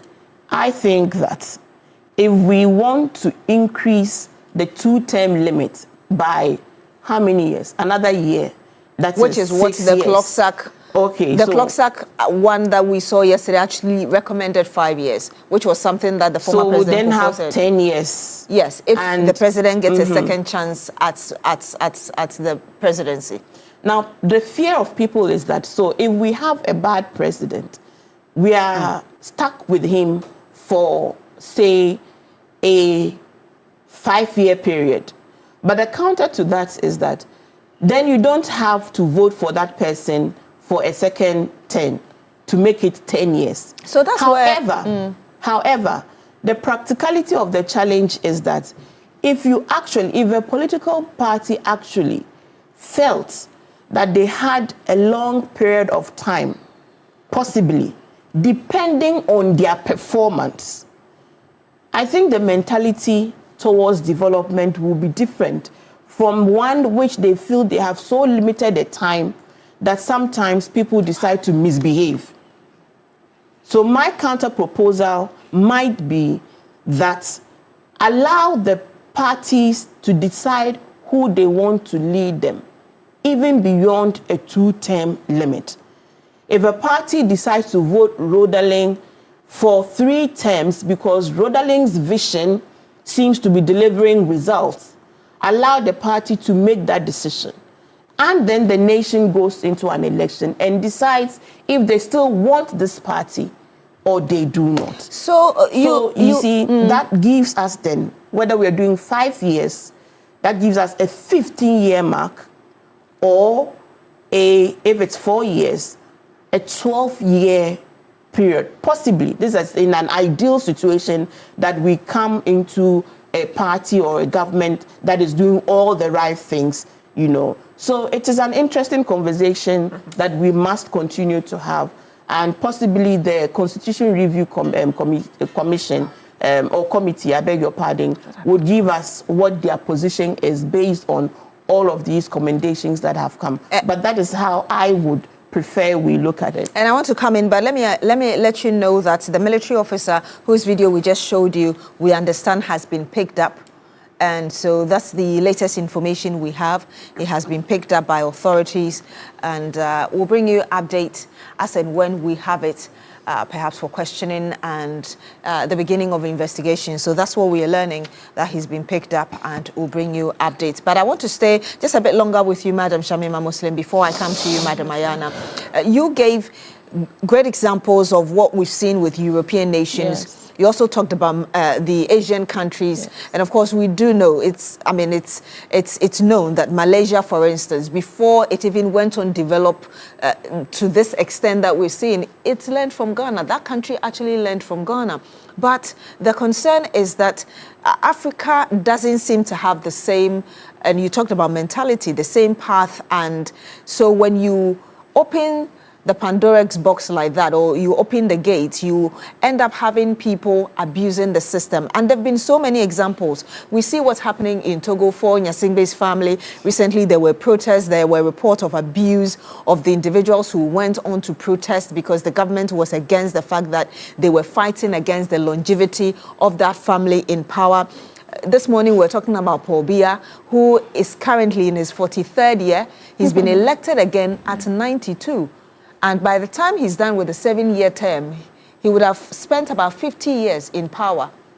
We've seen, in Zimbabwe and many African countries that have abused this system. Yes. And people do not think that we need to have this conversation because it will be detrimental to the country. So it is true that longevity doesn't always guarantee good leadership, right? And in that case, it is the people that will make the difference. Because in all of these countries, they purport to run a democracy and they purport to run elections. But these elections are fraught with challenges that almost look like outcomes are procured, opponents are stifled, arrested, vanished, and all of that. So in that case, it is the citizens that must ensure that they assert their right to change or to choice or to push for the necessary reforms. But what I'm saying is that we have the benefit of the blueprints that have delivered development. So if you have the benefit of the past and you live in the present, obviously you have the leeway if you truly want the development that you want. In our part of the world, we would seem to promote more freedoms without corresponding responsibilities.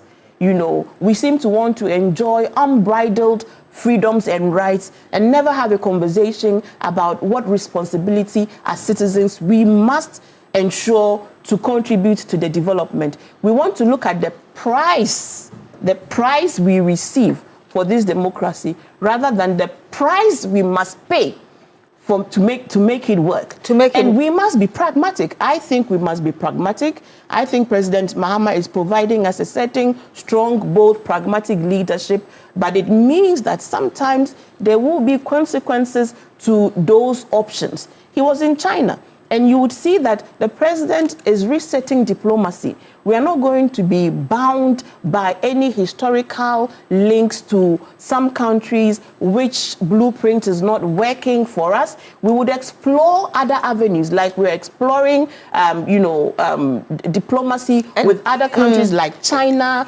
that seem to share with us the same vision of how to pull ourselves out from where we are now, where we're now building strategic partnerships. And I'll come back for you to continue on that, but I want to get your thoughts as well, Madam Ayana, on this, because those who are against it think that, yes, the president may be praised right now, but if you're changing something, it goes beyond him.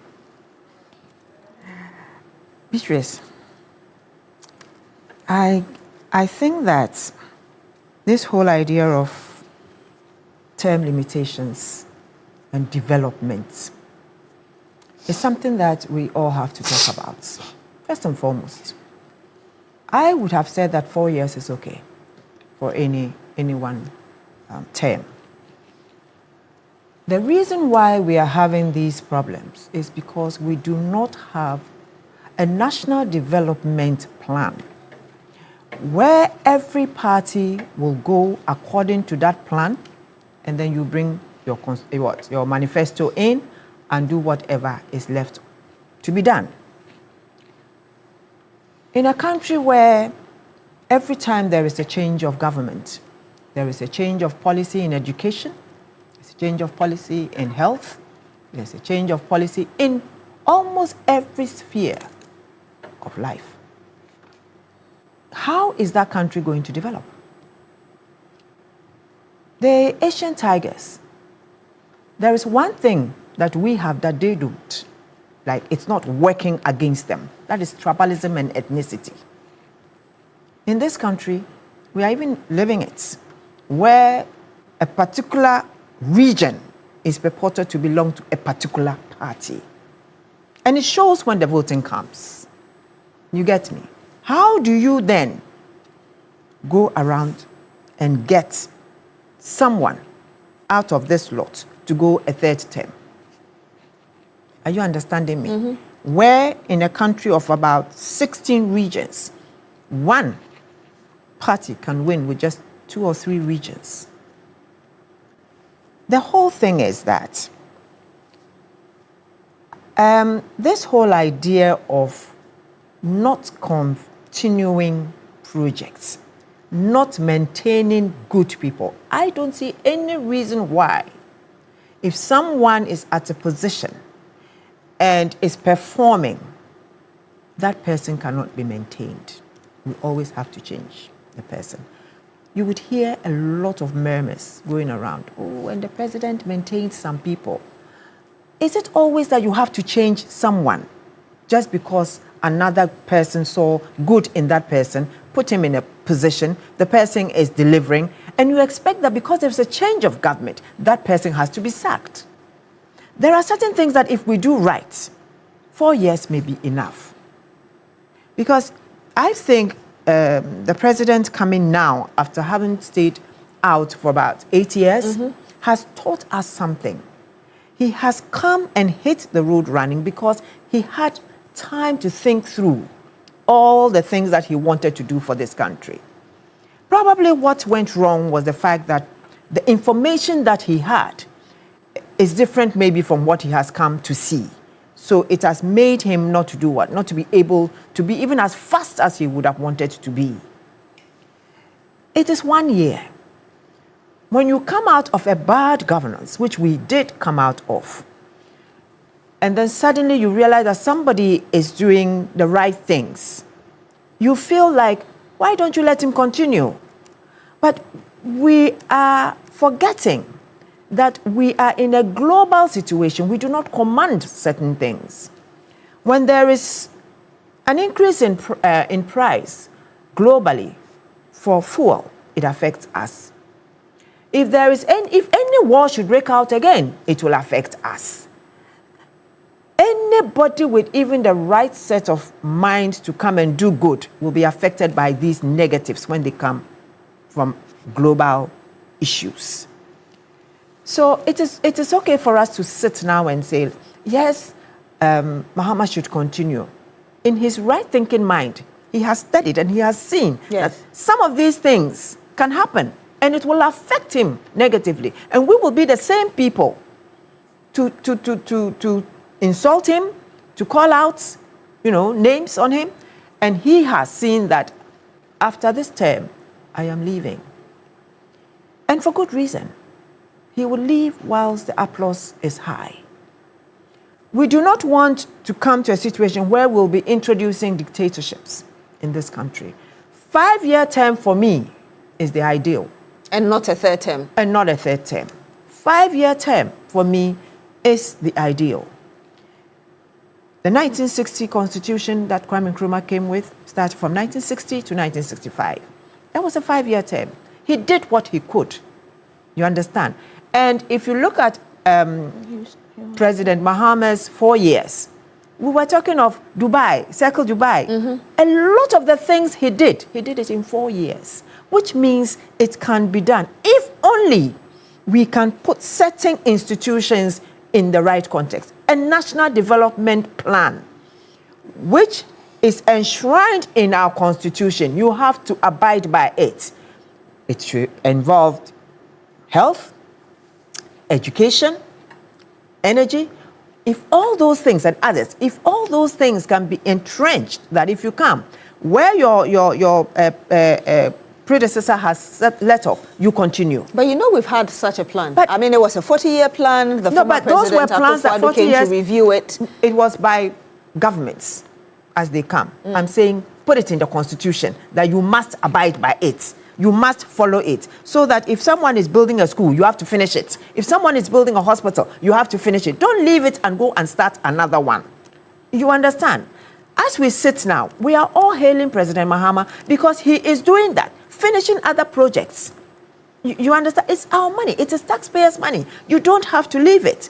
So at the end of the day, let us not rush into third terms. I would go with an increase in the number of years, because look, the third term, if we are not careful, we will be going to a fourth term.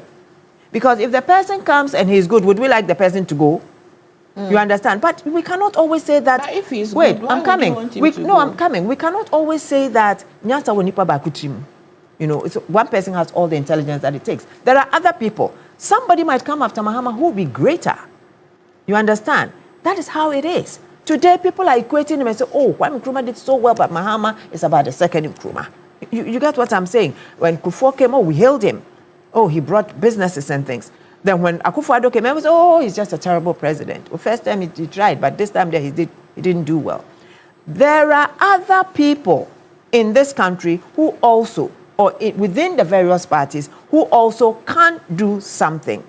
You understand? Let us not begin to want to go into, before we will even have the need to say it, we'll be hearing people saying we are going to do one-party states.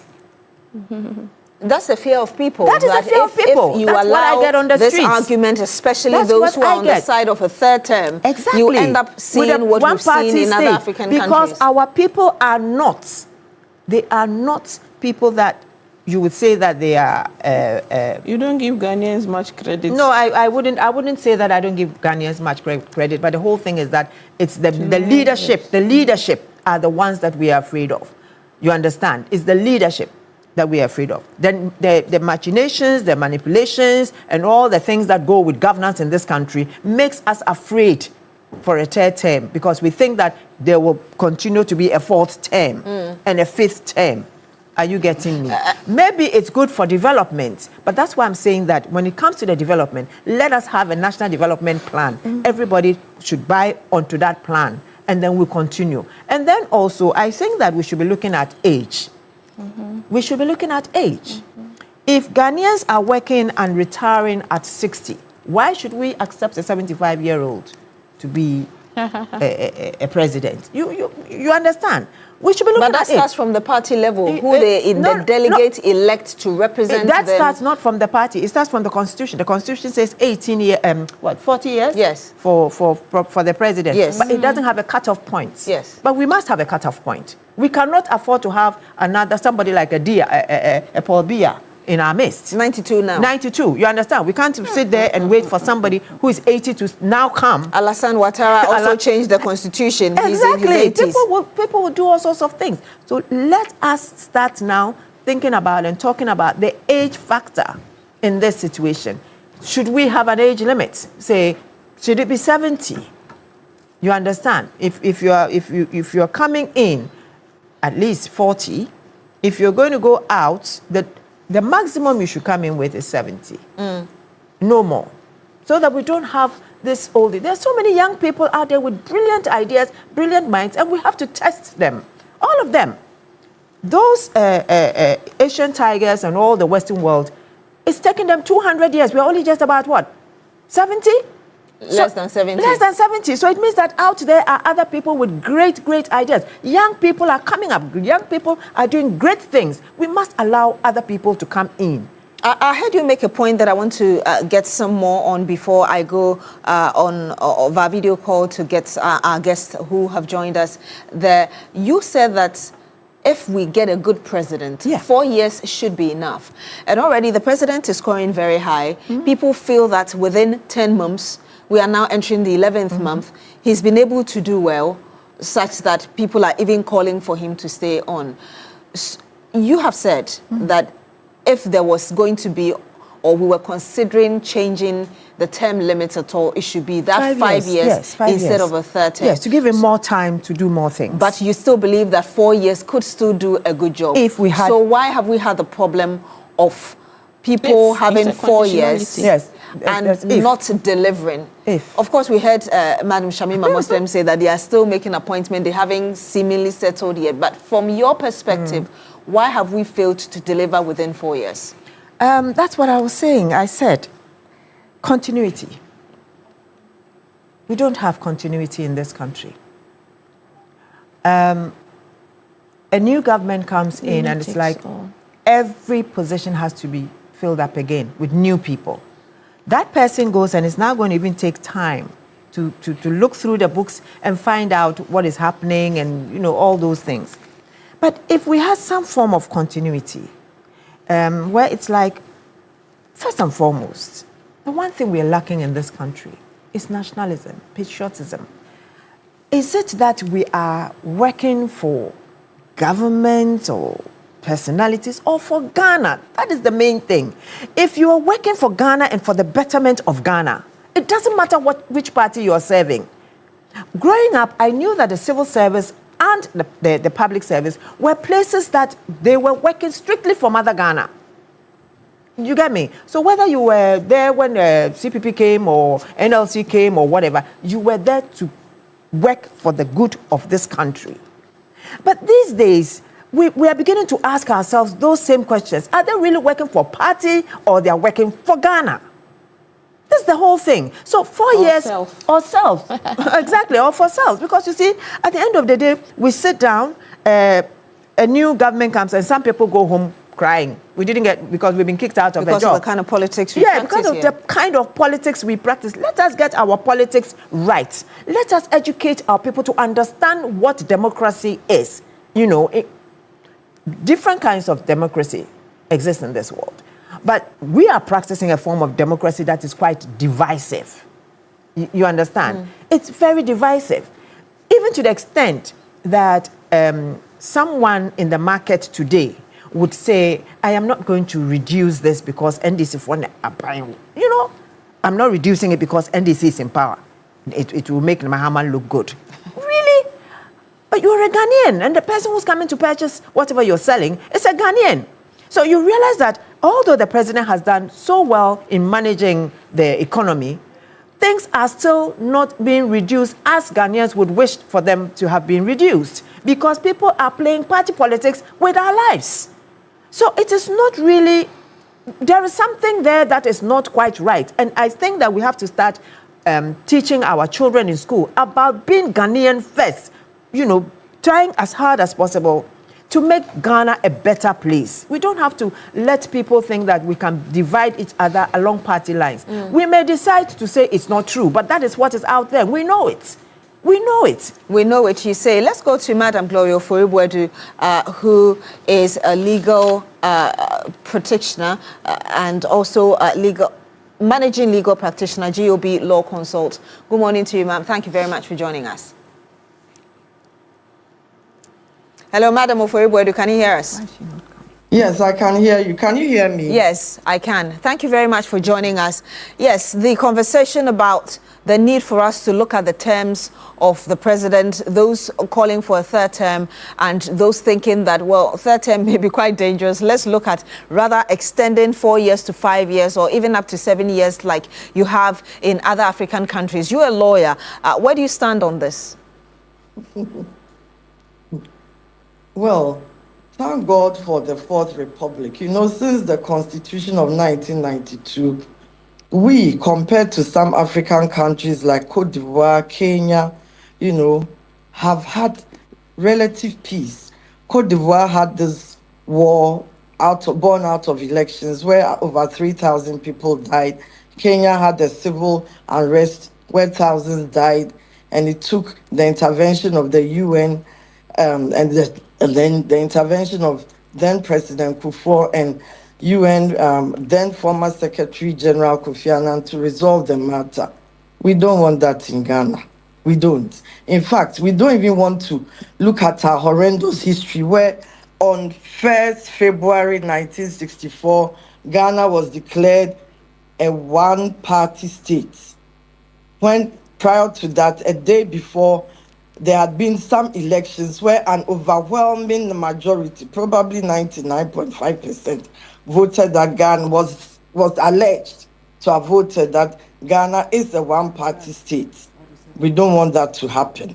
So because of that, we are very alert. And I believe those who drafted the Constitution and also the Constituent Assembly that went into formulating the Constitution and the representatives of the people knew that we have to make sure that never again does this have to happen. Our Constitution must not be tampered with. It must reflect multi-party democracy, and it must reflect a specified term of office for presidential and other office holders and some limits. So we believe that there was a lot of thought which went into that, and we also had the referendum and prior to that in 92, and Ghanaians agreed to that. I don't think we should repeat anything. No, never again. So where exactly do you stand? Those calling for a third term and those like Madam Ayana who thinks that maybe the 4 years we may have issues with it. You don't have enough time to do much. We can take it to 5. Where do you stand on the two arguments? That the 1992 Constitution has worked over 40 years. This is the first time we've had a constitution in Ghana that has worked for, well, almost, let me see, 92 it's over 30 years. So 33 years. Let's not mess around with our constitution. It was formulated by a consultative committee, a constituent assembly. There was a referendum in 92, and we came up with this constitution. Let's not tamper with it. We are too young to mess up with our stability. Let's not go the way that some other African countries have gone to. Cote d'Ivoire, our neighbor, Kenya, and many others. We have Cameroon, then we have, where's the other one? Uganda has issues. Please, let's be the star of Africa, the black star, the first country to win independence, and then also a model of the fact that multi-party democracy with specific limits to the terms of office of presidents should be, adhered to. So, Madam Gloria Foribodo, are you saying that... just call me Auntie Gloria, please. My name is a mouthful. Yes, it's okay. You're a lawyer. Are you saying that you probably are with the argument of those who claim if it's not broken, don't fix it? So the Constitutional Review Committee now should just ignore whichever proposals that have been submitted to it for this to be looked at after 33 years of using this Constitution, so we know what works for us better? So many proposals have been submitted to the committee, but at the end of the day, the proposals on the specific limits of presidential terms is what I'm talking about, because there have been so many proposals that should not be tampered with. Considering our turbulent history, where we once had a one-party state, then the then president, declared by Parliament, majority Parliament as a life president, and we know what happened, the turbulence that happened till we got to our fourth republic, which is now very stable because of our constitution as at present. But countries make progress, and people feel that in addition to the other issues that are in the Constitution, that, like you've rightly said, people have submitted proposals for them to be reviewed. Perhaps this is also one of the areas that we must look at if we want to look at longevity and ensure that we are not truncating developments of the country just because a political party change. What kind of longevity are you talking about? A lifetime president? What do you mean by longevity? No, they talk about term. Of course, it doesn't mean that they should go on forever. They say perhaps we could consider 3 terms. Madam Ayana, like I just said, has also said that she doesn't agree in the 3-term tenure, as it were, for the presidency. She thinks 5-year term, and if that president performs well and is given a 2nd term, would work better for the country. Well, that is Madam Ayana's opinion. And you have asked me for my opinion, and I've stated my opinion that never again should we tamper with our constitution and with the limits of the presidential term. Even the U.S., I watched President Trump when some persons, I think 3 or 4 persons, were asking that, oh, the constitution should be amended so that he runs a 3rd term. He said no. It was, it was even funny. He thought it was so funny. Please, let's not be ridiculous. The world is watching us. You think having this argument is ridiculous, or having this conversation is ridiculous? Tampering with the presidential term limits as it stands now, to me, it's funny. As President Trump would say, he said the 3rd term, that's ridiculous. He didn't. I mean, he thought it was funny and all that. So let's not tamper with that. You do not want it touched. So how do you propose, for instance, that the country is there something wrong with the status quo? Please, it's dangerous to tamper with it. And I keep repeating, history, my dear young lady, history. We have to study the history of our country and know what transpired. Our constitutional history has not been good. I get that correctly. And we have suffered as a country based on that. Look at how we have developed since the development since the 4th Republic. Just travel next door to Togo. See what is there. They have had the presidents who inherit, I think it's like a kingdom, and see the development, see the poverty levels. Compare it to what we have here. Compare the development here. Then cross Togo and enter Benin, which has been practicing multi-party democracy. In fact, in Benin, it was possible for one person, an independent candidate, to be voted to become president. That is former President Yaya Bonnet. So look at the development of Benin, the regulations, even when I see their motor riders with their passengers they all have their helmets. It's so orderly. Here we have motor riders with helmets and their passengers with no helmets, and it's fine. But in Benin, everything is regularized. Even the rivers, the waters look so clear. It's all because of multi-party constitutional democracy, where people have a say periodically in their choice of their presidents. So the import of the question, before I come to my panel again for the final thought on this, is that there are people who feel that the 4 years may not be enough to do everything. So now that you don't support even we touching this, what do you recommend be done within the 4 years so that people are able to work effectively as possible within that term limits they have before the next election? It has been happening since 92. In fact, since January 7, 1993, when the new government of President Rawlings was sworn in. What has been happening since 1996 elections, when the 2nd term of President Rawlings came in, then the Kufuor period from 2001 to 2009. What has been happening? We all live in Ghana. And what has been happening when the late President John Evans Atta Mills was sworn in, President Mahama was sworn in for a 1st term, President Nana Addo Dankwa Akufo-Addo was sworn in twice, President Mahama has been sworn in again. Look at the developments, look at the measures, look at the economic indicators compared to some African countries. Look at the peace indicators. You want it to be tampered with. You want it to be tampered with. Don't even think about it.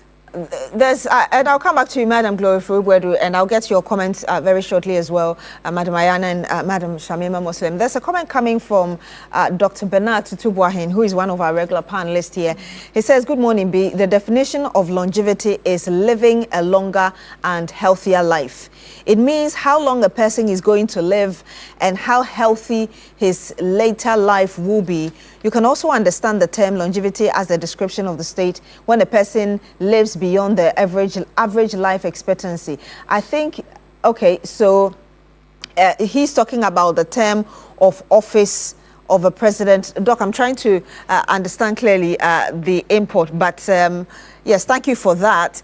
There's Prince Nanaya Oyok, who says, good morning, Beatrice and everyone. Ghana doesn't require a 4-term extension. Instead, we need a 50-year national development plan. Its implementation should be evaluated against benchmarks, allowing Ghanaians to vote on progress. This way, whether NDC, UP, or NPP is in power, they can align their policies with the plan, making Ghana truly great. The absenteeism in Parliament, you remember last week I stated worrying they must get, okay. So thank you very much, Prince Nanaya Ayo, for your thoughts, but I'm coming back to you, Madam Ayana, because Madam Gloria Foribodi doesn't agree with the point that even, yes, we can go to the extent of a 5-year term within perhaps 10 years. My suggestion of 5 years is because we do not have we are not dealing with the National Development Plan, even though it's there. You understand, people are not abiding by it. You see, this 3-year term, this 3-term will not help us. As politicians, even within our parties, we are always looking out for who is going to lead, and we kind of take allegiance towards that person and that kind of thing. You can just understand what's going to happen. If one person is going to be there, some people are just going to be like, we are not going to get anything, and there'll be apathy and all sorts of things.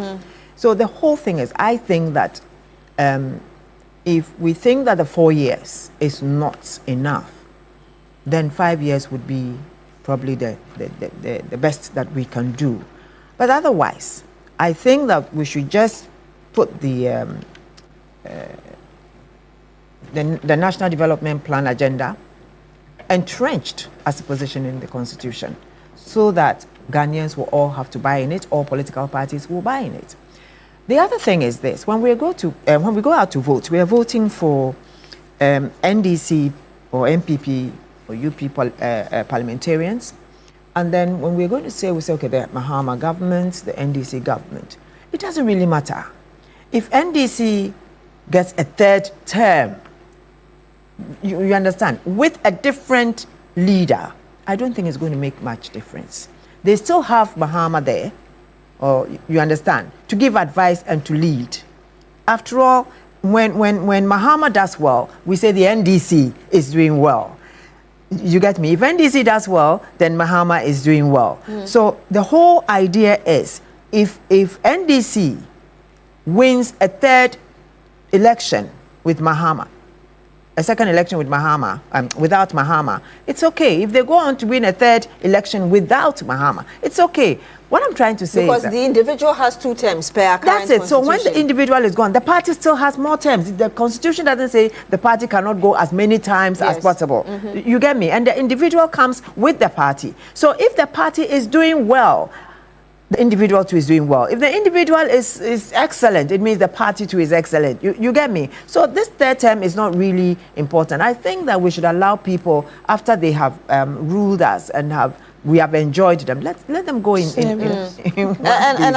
and I'm coming back to you, Madam Shamima Muslim. But there's a before we know, we'll be in one party state, and then to be dictatorship, and then we'll have problems. No. How is that going to happen? It can happen. There's a call. I want to read this before I come to you, from Francis Nassis. He says, is it not the same woman who was having problem with the article that removed Tokonu, and she was asking something should be done about it? Hey, this woman is partisan. So that's referring to Madam Gloria Foribodi and her thought that the Constitution should not be touched. And just comparing it with her argument earlier about Gertrude Tokonu and her removal. But let me get your final thoughts. Yes, but what is wrong with being partisan?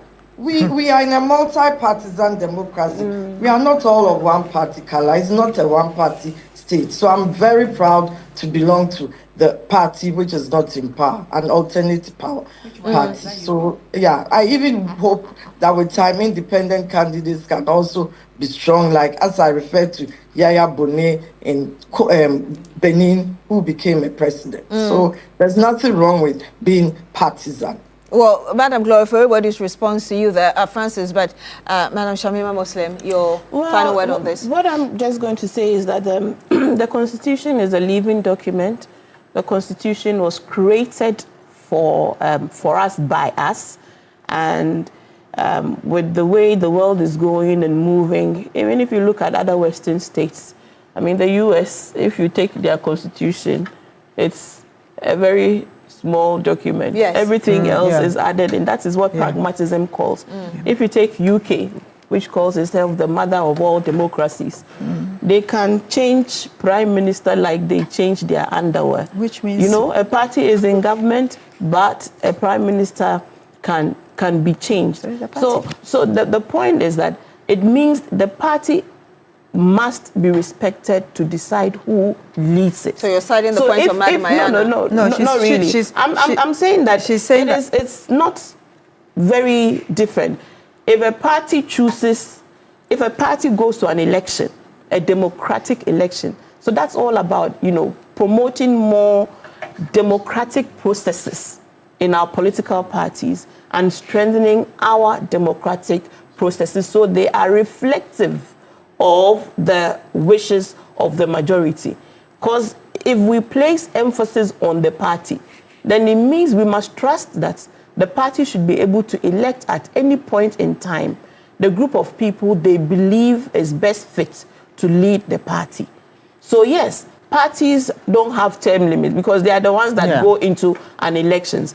But my point was that can we decide also or take a second look at who the party decides to lead it? That is... If it means it's Beatrice the party wants for election A, B, C, D, can the party decide that? How can the party decide that? That's just the small point. But again, where we are today is that we are running a multi-party system. It is a 2-term limit. President John Dramani Mahama is in a unique position to turn the leaf of our progress forward from the actions that he's taking so far. The Resetting Ghana agenda, it's a way of inviting us to review our progress thus far. Because a country cannot develop if it's not reviewing. So we must review, we must assess, and we must reform that which is not working. That is what pragmatism calls for. Indeed. And if it's not working, and I'm saying that we have the benefit of what has worked, the blueprints from different countries that we interact with, we trade with, we see, and if we cannot draw lessons from the collective experiences of the things that have worked and the things that are... Ghana is blessed, I know that, and we must trust the Ghanaian ultimately, but I also want to advocate for more informed decisions. Recently, China has brought about a law to say that to be an influencer, you must be an expert in the subject field that you are influenced, because the mind is so powerful and the media is such a powerful tool for conscientization that we shouldn't be willing to allow it to be used to destroy the mindsets of the people. Indeed. So once again, please support His Excellency's John Mahama's Reset agenda. He is engaged in some bold, creative, transformative things. He's reaching out, he's traveling, he's securing strategic partnerships. He's telling the world that Ghana is ready for mutually beneficial partnerships. Partnerships that will work, investments in our infrastructure. And today, I mean, yesterday he's in Paris. I would really want you to wrap up Paris for me, please. He's in Paris, and he did say something. He said, even truth is infrastructure. Indeed. And we must invest in truth just as we invest in other forms of infrastructure. And that was really profound. Yao Martin says, please don't throw dust into our eyes. America's history has been changed 27 times. There's absolutely nothing wrong in trying to amend Ghana's constitution so that it works best for us. But I want us to look at what we talked about earlier, the fact that the Attorney General also went ahead and charged Abdul Wahab Hanan, the former CEO of the Buffer Stock Company, and his wife and 2 other institutions for the financial malfeasance details that he gave us last week, $78 million Ghana cedis, and what the money was used for. And now more details emerging, even about the wife, how much she received, about 13 million Ghana cedis. I just want to read briefly to you some of the charges, 24 of them So there's stealing, fraudulently causing financial loss to the Republic. There's money laundering, which is where the AG talked about the wife, Faiza Seidu-Wuni, allegedly receiving some 13 million plus Ghana cedis. Also, there's money laundering. Again, her name is mentioned, about 500,000 Ghana cedis. There is another form of money laundering between her and the husband, stealing, defrauding by false pretense, and there's dishonestly receiving, money laundering, among others. So, like I said, 24 charges filed by the AG against the individuals. Perhaps I should get first your thoughts, Madam Ayana, on this. We talked about this last week, and your expectations moving forward. I think we dealt with this last week, and I said that I was sickened by it, I was appalled by it, and I still stand by it, that what's happened at the buffer stock is a disgrace, and it's something that should not go unpunished. 24 charges, that's a lot. I don't know how he's going to come out of it, but 24 charges is a lot. It just shows you how loose, I don't know what kind of word to use, our institutions are. It seems internal audits are not working in our institutions. And I even wonder if most of these institutions have auditors looking through their books, and we should be looking... They are supposed to, because we're supposed to have internal and external auditors. So let us also not just look at these people who have committed these offenses. Let's also take a look at those people who had oversight responsibilities to make sure that these things do not happen. The auditors. Who were the auditors? Did they audit? Did they see or didn't they see? We should also call them and ask them questions. We should be asking the bank managers who transferred those monies. Were they aware of money laundering laws? Did they abide by the rules governing such transactions? We should ask the bank managers. So there are so many people that should be roped in, not just Anan and his wife. You understand? All those people who also did wrong to enable Hanan to do what he did and his wife to do what they did must also be brought to book, so that it will serve as a deterrent to the financial institutions that even though you take people's monies, there are rules and regulations governing how you deal with our monies. You understand? So that you don't see somebody moving such huge sums of money from a national maybe check into a personal one, and you don't ask questions. There's nothing. I mean, don't they have intelligence units within the banks? If they don't, they should. They should start having such people within the banks. Why is it that when you're going to certain banks abroad, like in the US, you're going to withdraw $10,000, you know, questions are asked. There are limits. There are limits. How much money you can withdraw. Exactly. So why is it that these people are able to withdraw these kinds of monies and yet nobody says anything? So we must also be looking at the banks. The banks must also be held liable. The bank managers, the bank itself, the auditors, the directors of such institutions, the accountants of such institutions, all of them must come under the radar of the Attorney General. Let me get your thought, Madam Shamima Muslim. We have about 2 minutes. Well, let me see what I can do in 2 minutes. I have 2 minutes. You know, when we have a country that seems to send subliminal messages that seem to promote corruption, this is how it manifests eventually on a daily basis. I've constantly heard this time say, everybody they chop for in work inside. And we say it and we laugh about it. And yet we know that at the workplace, indeed, people are chopping things they shouldn't chop. You see, it would also seem as if, and I want to address the press conference from the opposition insisting that the Attorney General seems to be declaring people guilty even before a competent court has had the chance to do same. I think the AG himself has already addressed that. The Attorney General cannot go to court on a docket if he does not believe the person is guilty of the charges that he's being, that he's proffering against them. So obviously, the Attorney General believes that there are wrongdoings per the evidence that is being shown to all of us.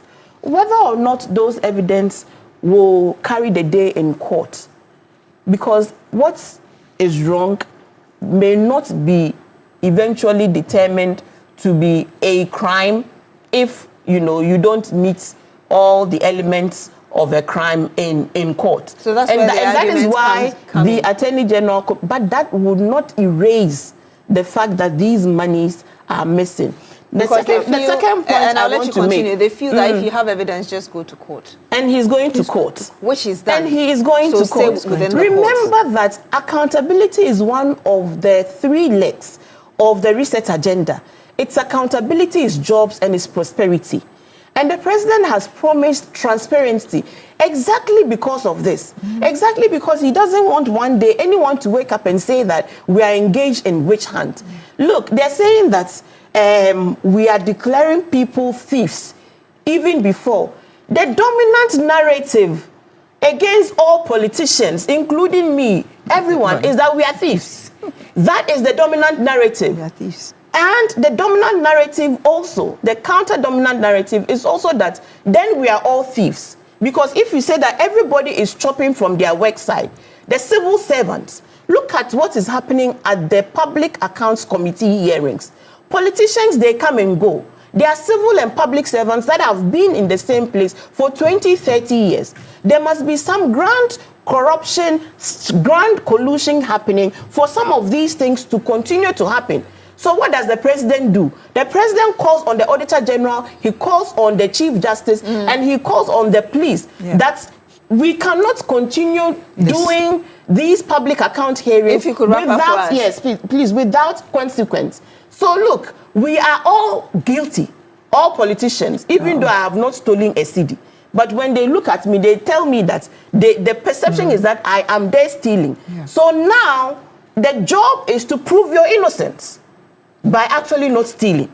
So that at the end of your term, when you are not hauled before any court, then you can hold yourself proud that when I took this post, I have become clean. So please do not be obsessed about saying you are not a thief, because the dominant narrative is that we are all thieves until we prove ourselves not to be thieves. And that will be done within the court. Accountability must happen. Look at the colossal sums involved. Please, your time is up, so if you would kindly just wrap up for us.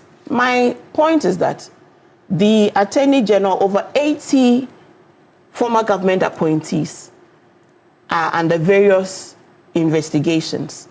And the Attorney General will give everybody their right. The courts will grant everybody their right to self-defense. And they will have their day in court to defend some of these breaches that they themselves cannot run away from. What is sad is that the leadership of the New Patriotic Party is not scandalized about the amount involved in the national service scandal, the amount involved in this buffer stock, the amount involved in the Edu Boahini case, the amount involved in the ECG matter. They are not scandalized. They have no words of admonition for the finance minister, who is still today a fugitive of justice. What they are interested in is protecting members of their government who are under scrutiny. That is very sad. Let me get your thoughts, 30 seconds maybe. Madam Gloria Foriboedu, your final thoughts. I'm glad the AG is in court, but she should also remember that those operatives that he filed the nolle prosequi, that he did not wish to, prosecute, can always be recalled by the state. So he should look at that too. We need regulations, we need strong systems, not strong men and not strong parties. Now with the US, the 22nd Amendment puts a limit on the terms of office of the president. And this has been there since 1951, almost 75 years. We are just 33 years with our constitution. So let's be careful. That's my humble Let's be careful. Thank you very much. In our part of the world, we need strong men and strong institutions because the indiscipline Only men. Are you is not too a much. woman? Thank you very much, Madam Gloria. Stephen Penn, strong men and Stephen women. Penn from WA says, good morning, B. Imagine the presidential term was longer than leaders. it is now. The looting would have We need continued. strong leaders. And by the end, we need leaders. We need strong leaders. Okay, Madam Gloria, and Madam Shamima Muslim, please. Our time is up. Can I read Stephen Penn's message? Thank you very much, ladies. The looting would have continued, and by the end of the long term, the national kitty would have been empty without any detection. I support a longer term, but with an honest and responsible government like what we're witnessing today. That's coming from Stephen Penn Wa in the Upper West region. Thank you very much for your message. But I would like to say thank you very much to you, Madam Rodelyn Emuru Ayana, for joining us always, a public interest advocate. Thank you very much for joining us. Also to you as well, Madam. You said you're not a member of the UP. Also to you, Madam Shamima Muslim. No, I didn't transition. Deputy Presidential Spokesperson. The woman you just watched via video call, Madam Gloria Foibwedu, who is Managing Legal Practitioner, GOB Law Consult. Thank you very much for joining us on The Big Issue today. My name is Beatrice Edu. Thank you as well to Eddie Joy Closet for my costume. But yes, pack up your day the Milky Way with the rich, smooth taste of peck milk shortcake. It is pure delight. And of course, you can grab that in any store near you. Stay with us. We're back with more.